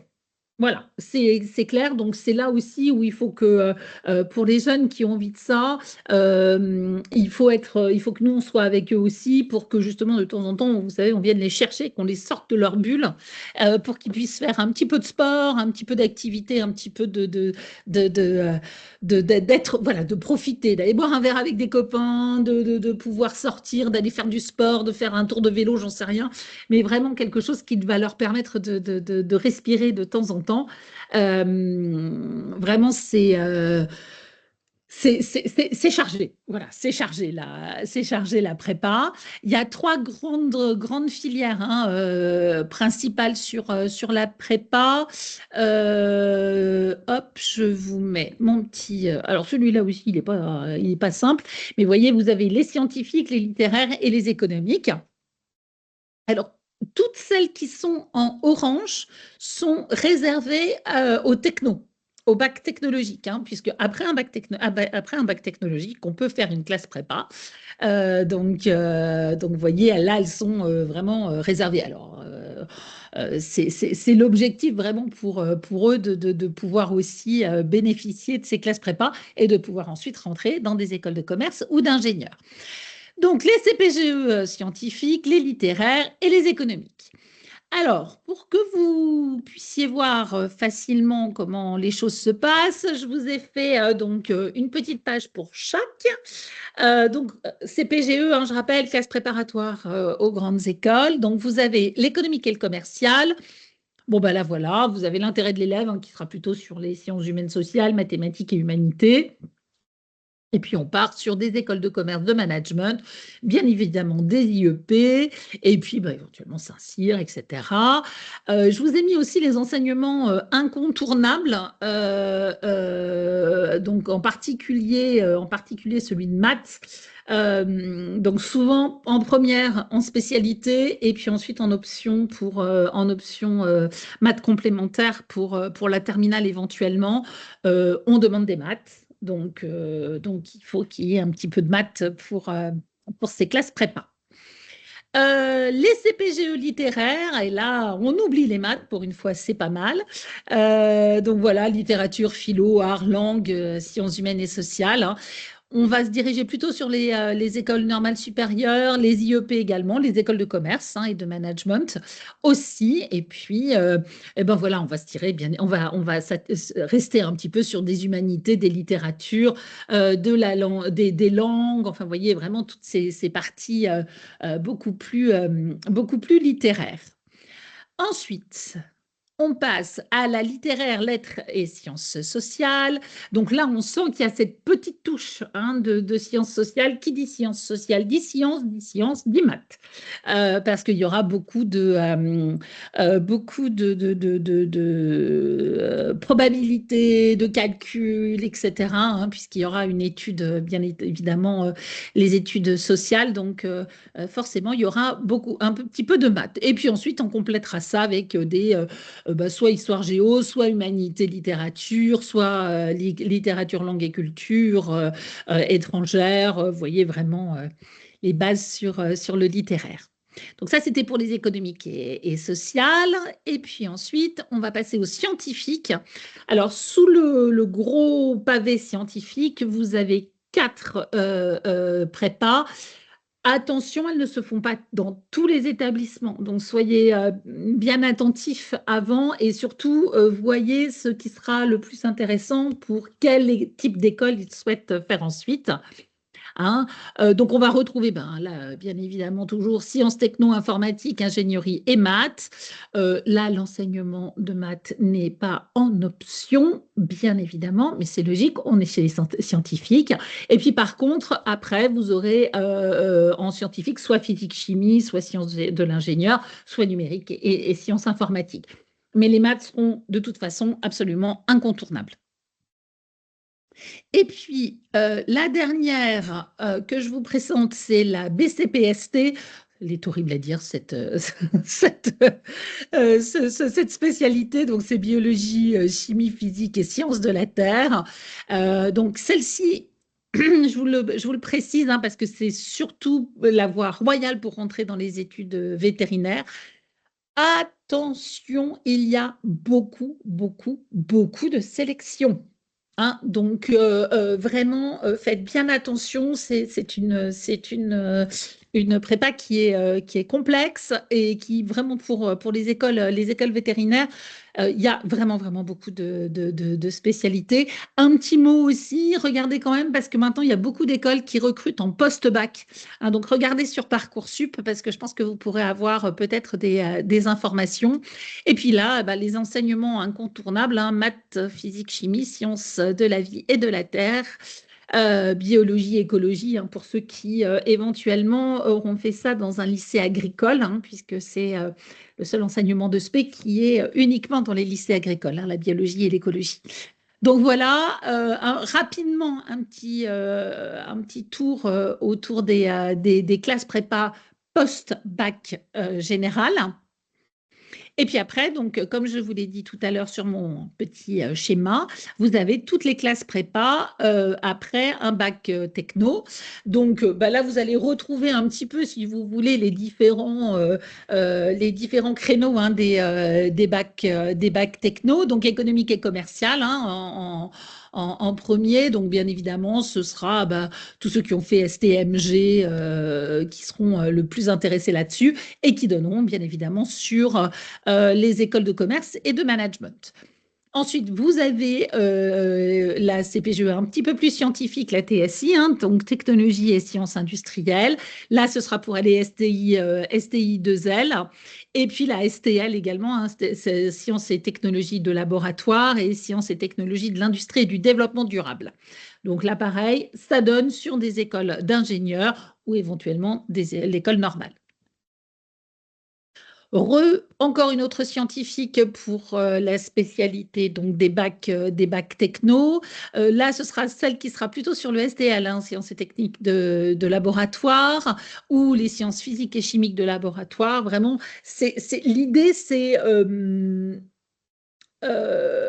de se dire ce que ça va permettre de continuer, en fait. Hein, vous voyez, c'est vraiment une continuité. Et puis celle-ci dirige bien évidemment vers des écoles d'ingénieurs. Ensuite, vous avez également technologie et biologie. Donc là, on retrouve toujours les sciences et technologies de laboratoire, mais aussi de l'agronomie et du vivant, hein, STAV, qui celle-là aussi se fait uniquement dans les lycées agricoles. Et puis, art et design, alors celle-ci, elle est vraiment particulière. Elle peut être accessible aussi aux bacheliers généraux parce que vraiment, art et design, c'est très particulier. Mais il faut avoir suivi au moins un enseignement de spé en art pour que vraiment il y ait quelque chose d'intéressant derrière. Donc vraiment, celle-ci, vraiment plus particulièrement pour les jeunes qui ont fait design et art appliqué en bac techno.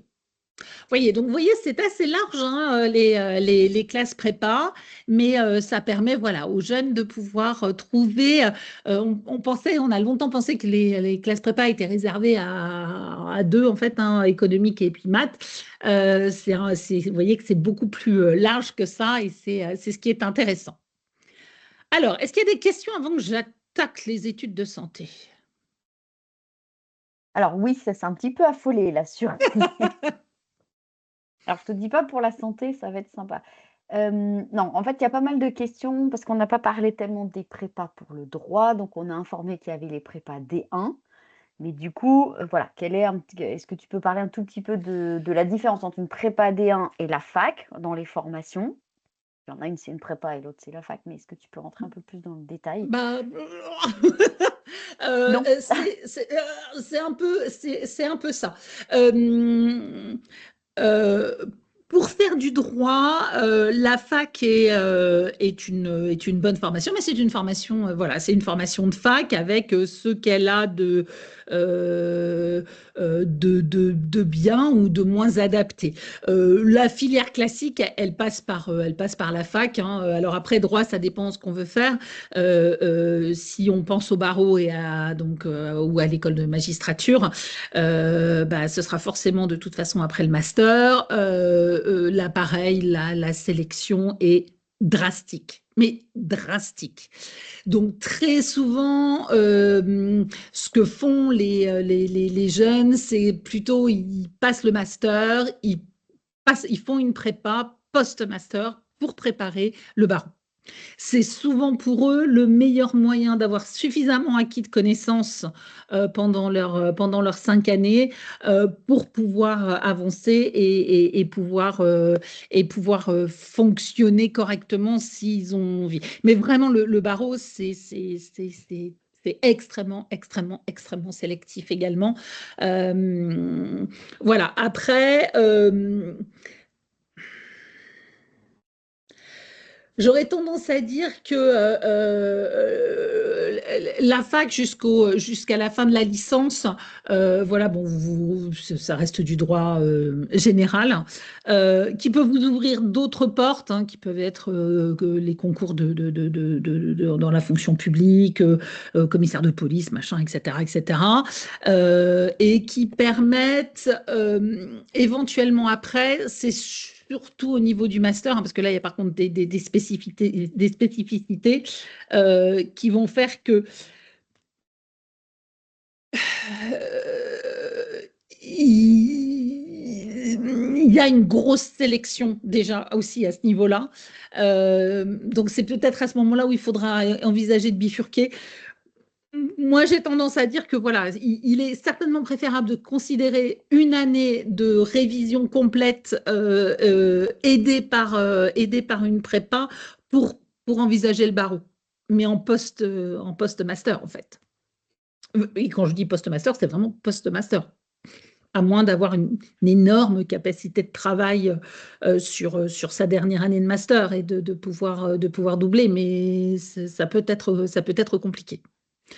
C'est souvent la meilleure des solutions pour réussir. Il est préférable de se donner un peu de temps plutôt que d'envisager vraiment brutalement les choses. Voilà pour Merci, le Hélène. droit.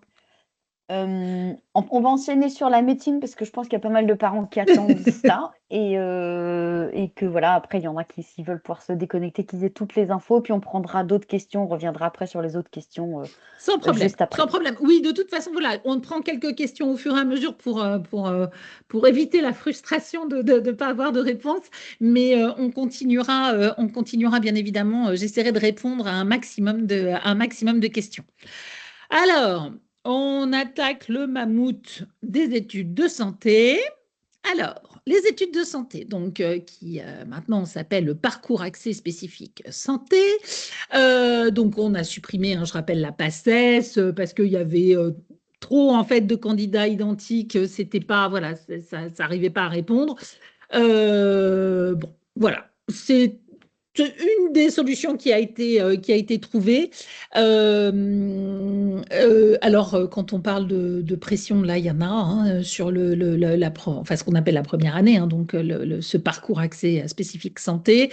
C'est un peu compliqué, toujours. Il y a forcément de la sélection, donc forcément, eh ben, c'est un peu compliqué.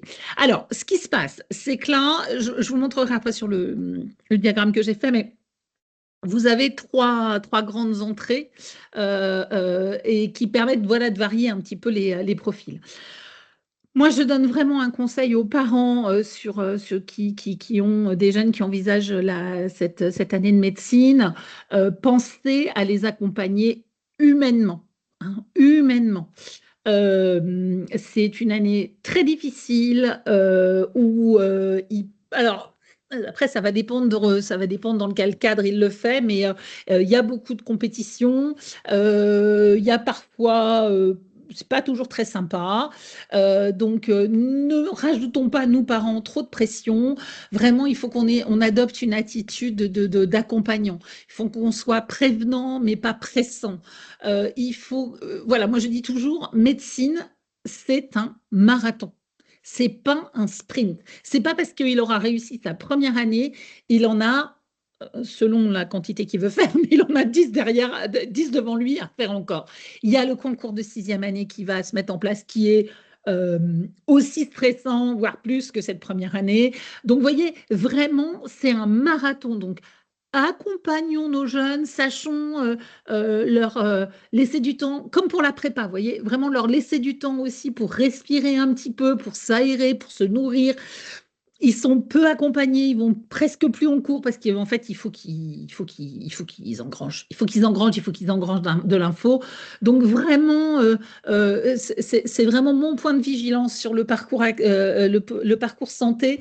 Là, il faut qu'on soit vigilant pour nos jeunes et les mettre dans les meilleures conditions pour qu'ils réussissent. Il faut qu'ils soient autonomes, il faut il y a beaucoup, beaucoup de travail. Donc, ils sont pas toujours très bien accompagnés, donc c'est vraiment, vraiment difficile. Vraiment, ne soyons pas là à leur mettre en plus de la pression. Nous, on est là pour les accompagner et vraiment penser, médecine, c'est un marathon, c'est pas un sprint. Et puis si ça marche pas, c'est pas grave, il y a plein d'autres choix. Alors, mon petit diagramme magnifique avec mes flèches partout. Bon, c'est beaucoup moins compliqué que ce que ça en a l'air. Ne vous inquiétez pas. Donc, tout en bas, vous avez donc le parcours accès spécifique santé, qui est donc la première année de santé. Donc là, votre jeune, il va choisir une majeure et une mineure. Sa majeure, pour lui, ce sera santé. Donc là, il n'y a pas à discuter. Et puis, il va choisir une mineure, qui va choisir en physique, en biologie, en psycho, en ce qu'il veut, parce que voilà, enfin, ou ce que propose la fac qu'il aura choisi. Mais voilà, il va choisir une majeure et une mineure. Ce parcours accès spécifique santé, il est, comme son nom l'indique, vraiment complètement axé sur la médecine et donc sur le passage de ce fameux concours pour pouvoir passer en deuxième année de santé. 50% des places sont réservées aux élèves qui sortent du parcours accès spécifique santé. Ça, c'est la première voie. Donc, le jeune, il rentre en ce qu'on va appeler en L1, si vous voulez, en première année. Il va se préparer à ce concours et ça va être le seul objectif. Donc, il va avaler des bouquins de médecine, d'anatomie, de biologie, etc., etc. Et il va présenter le concours. OK. Donc, ça, c'est la première des possibilités. Une fois qu'il aura présenté son concours, il sera accepté soit en médecine, voilà, il va être classé, et donc il pourra aller en médecine, en maïeutique c'est sage-femme, en pharmacie, en dentaire. Voilà, il y aura, selon son niveau de classement, il pourra accéder aux uns ou aux autres. Bien évidemment, c'est médecine qui est le plus demandé, donc en règle générale, ceux qui ont médecine, ils font médecine, et puis après, les autres font le reste. Mais l'ensemble des candidats, en tous les cas, a la possibilité d'avoir ces quatre parcours ensuite en L2. Ça, c'est pour le parcours accès santé. Grosse partie, 50%, etc.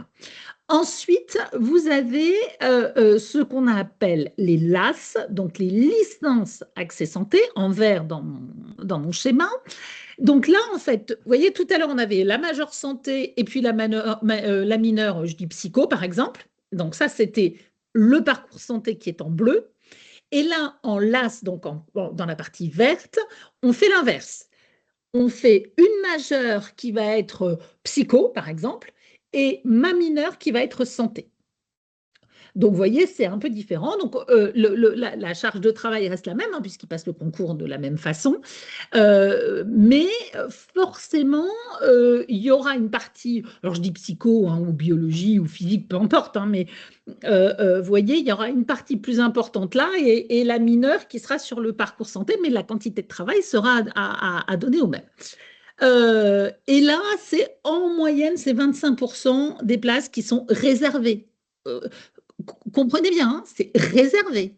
C'est-à-dire 50% des places sont réservées pour le parcours accès santé et puis 25% sont réservés pour la LAS, licence accès santé.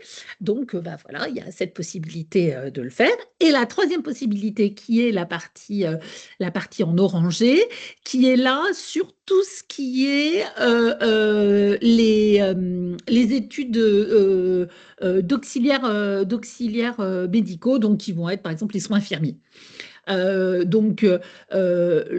soins infirmiers, c'est pareil, ça peut proposer avec le travail qu'il y a à faire pour préparer le concours, de pouvoir récupérer. Et là, c'est pareil, en moyenne, c'est à peu près 25% des places qui sont réservées. Alors, tout ce petit monde va se retrouver au concours, chacun avec ses pourcentages qui vont être réservés. Je rappelle qu'il n'y a plus de numerus clausus, mais comme il y a des places réservées, enfin, il y a un nombre de places, finalement, on n'en est pas loin. Hein. Donc, il y a un nombre de places limité quand même pour chaque filière en fonction des besoins. Hein. Donc, voilà. Hein. Ça implique forcément un processus de sélection. Il y a la possibilité également, donc si l'étudiant, alors oui, hein, si l'étudiant réussit, que ce soit sur les 3 filières, pauvre parfait, il part donc soit en médecine, soit en maïeutique, soit en odontologie, soit en pharmacie, selon là où il a été accepté. Là, super, ça continue. Et là, il rentre dans le parcours santé. Donc, voilà, il va continuer sa formation. Si par contre, le jeune n'obtient pas ce qu'il souhaite et n'a pas son concours, il peut postuler 2 fois au concours. Mais par contre, il ne peut pas redoubler. Donc, en fait, celui qui a fait le parcours accès santé, 2 solutions. Soit il a validé son année, donc là, il a validé son année, hein, donc il a eu… parce que le concours, c'est pas avoir 10. Hein, le concours, en règle générale, les étudiants qui réussissent le concours sont… Alors après, ça dépend des facs, hein, ça dépend des endroits, etc. Mais ça tombe plutôt sur du 14, 15, 16 que sur du 10, quoi. Donc voilà, donc forcément. Donc ils peuvent avoir validé leur année hein, avec 10. Donc, mais ne pas avoir pu intégrer médecine. Donc là, ce qu'ils peuvent faire, c'est comme ils ont validé leur année, hop, ils passent dans ces cas-là dans leur mineur. D'où quand même l'importance d'avoir choisi une mineure qui leur convient. Parce que là, ils vont repasser en licence accès santé, si vous voulez, en 2e année, avec donc leur mineur qui va devenir leur majeur. Donc, je reprends toujours ma psycho. Donc, ils vont se retrouver en 2e année de psycho avec la mineure santé. Et ils pourront représenter le concours de fin de première année, soit à la fin de leur 2e année de licence, soit à la fin de leur 3e année de licence. Donc, ils pourront le repasser encore une fois. Donc, vous voyez, l'idée, c'était en fait pour éviter que les jeunes se calent à chaque fois, passent une première année, ne le réussissent pas, retentent une 2e année, ne le réussissent pas, et au bout de 2 ans ou 3 ans, ils n'ont toujours rien. Donc là, c'est vraiment, en fait, il n'y a plus de possibilité, si vous voulez, de redoubler, puisque forcément, si vous avez validé, hop, vous rebasculez sur la licence de votre mineur, si vous voulez. Est-ce que j'ai été claire? Est-ce que j'ai tout dit? Kiné, un petit mot quand même sur le kiné. Donc, pour les études de kiné, soit on peut faire une PASS hein, ou une LAS, mais il y a aussi la possibilité de faire une L1 de STAPS. Je tiens à le dire parce qu'il y a aussi cette possibilité de pouvoir rentrer en kiné.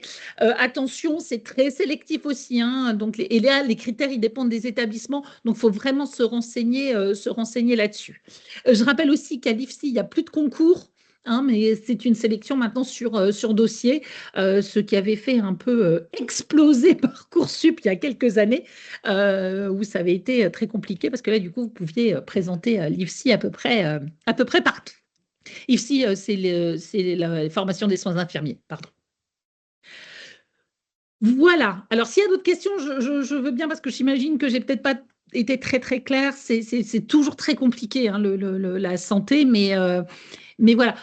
Attention, vraiment, je le redis, hein, beaucoup de sélection, beaucoup de stress et surtout, c'est un marathon. C'est-à-dire que, alors la 2e, 3e année, c'est un petit peu plus cool, mais quand ils vont se mettre à réviser pour le concours de 6e année, ouf, très, très chaud. Donc d'internat, voilà, c'est intense, on va dire. Véronique, Clarisse, dites-moi tout. Alors, une petite précision, tant qu'on est encore sur la santé, si la psycho faisait bien partie du PASS ou du LAS, Oui.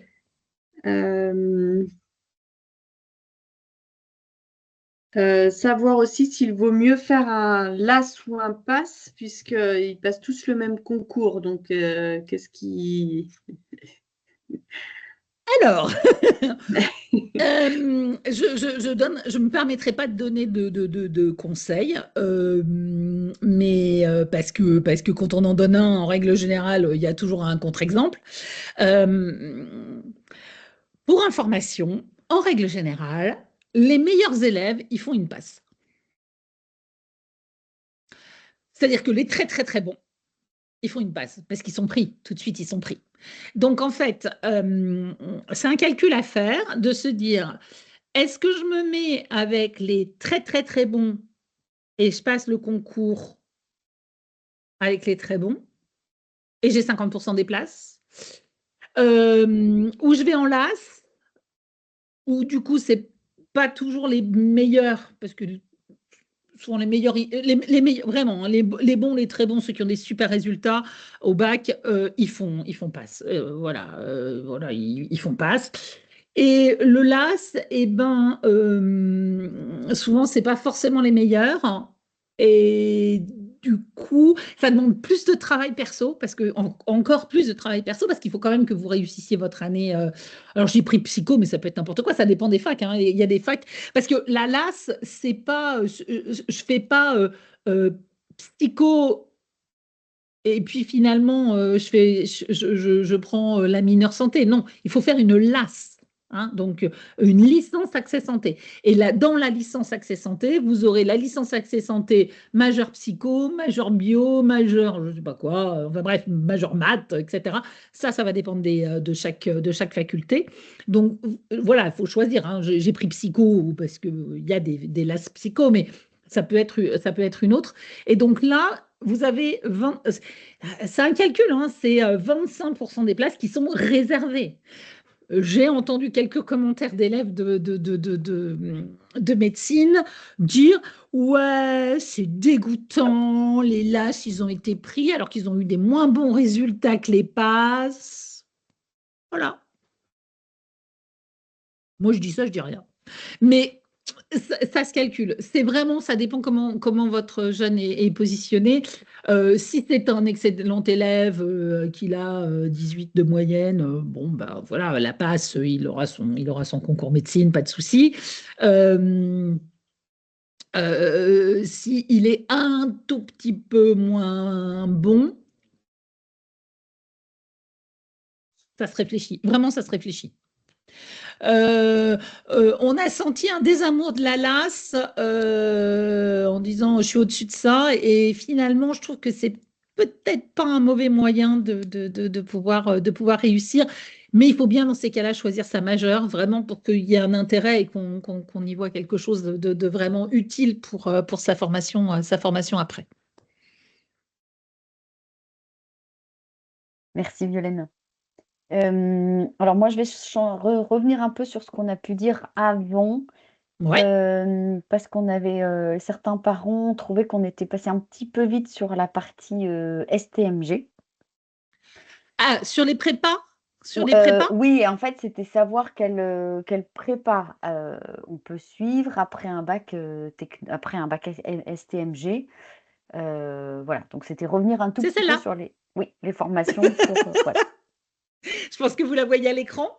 Après un STMG, ce sera celle-ci, économique et commerciale.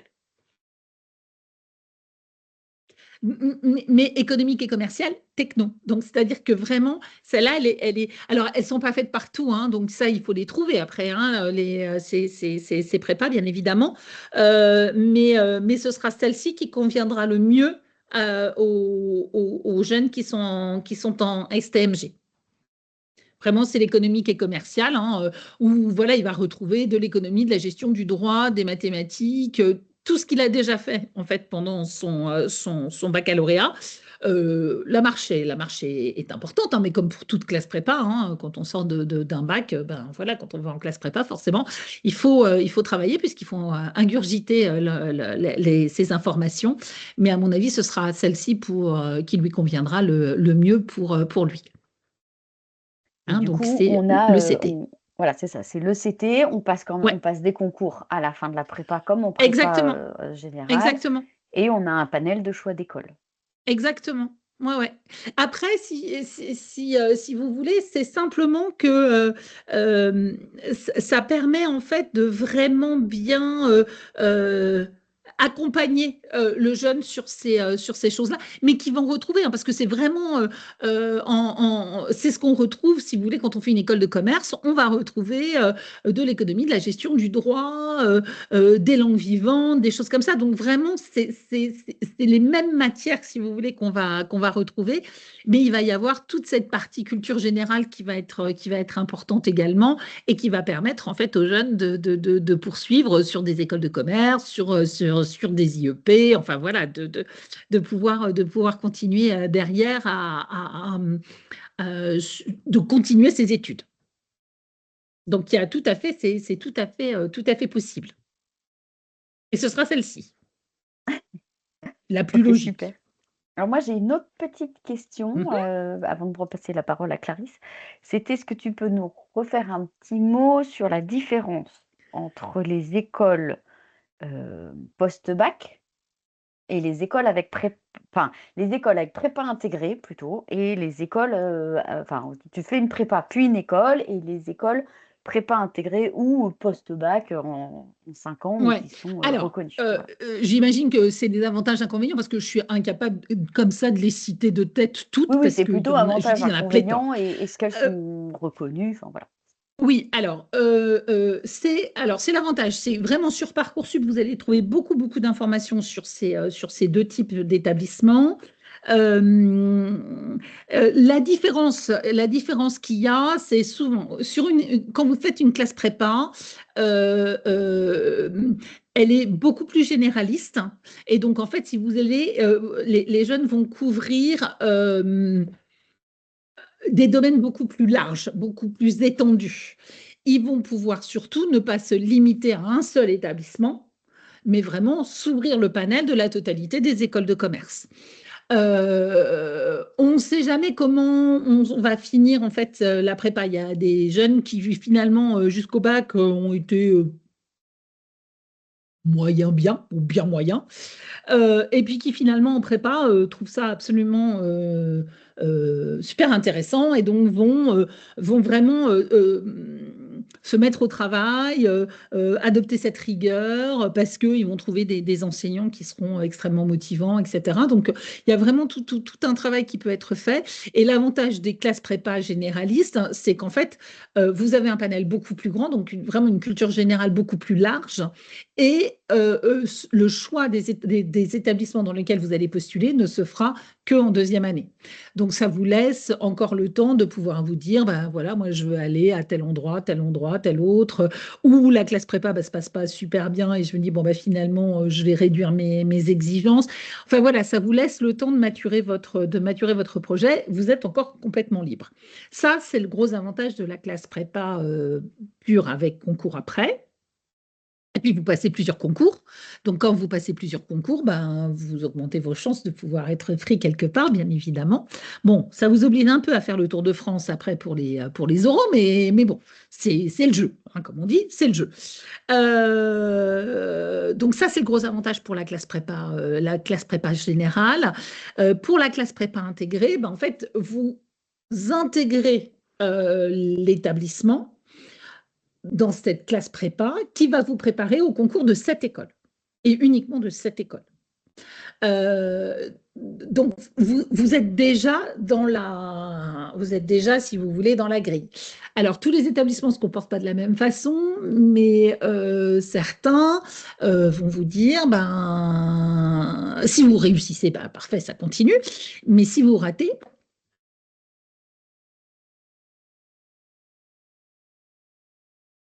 alors voilà.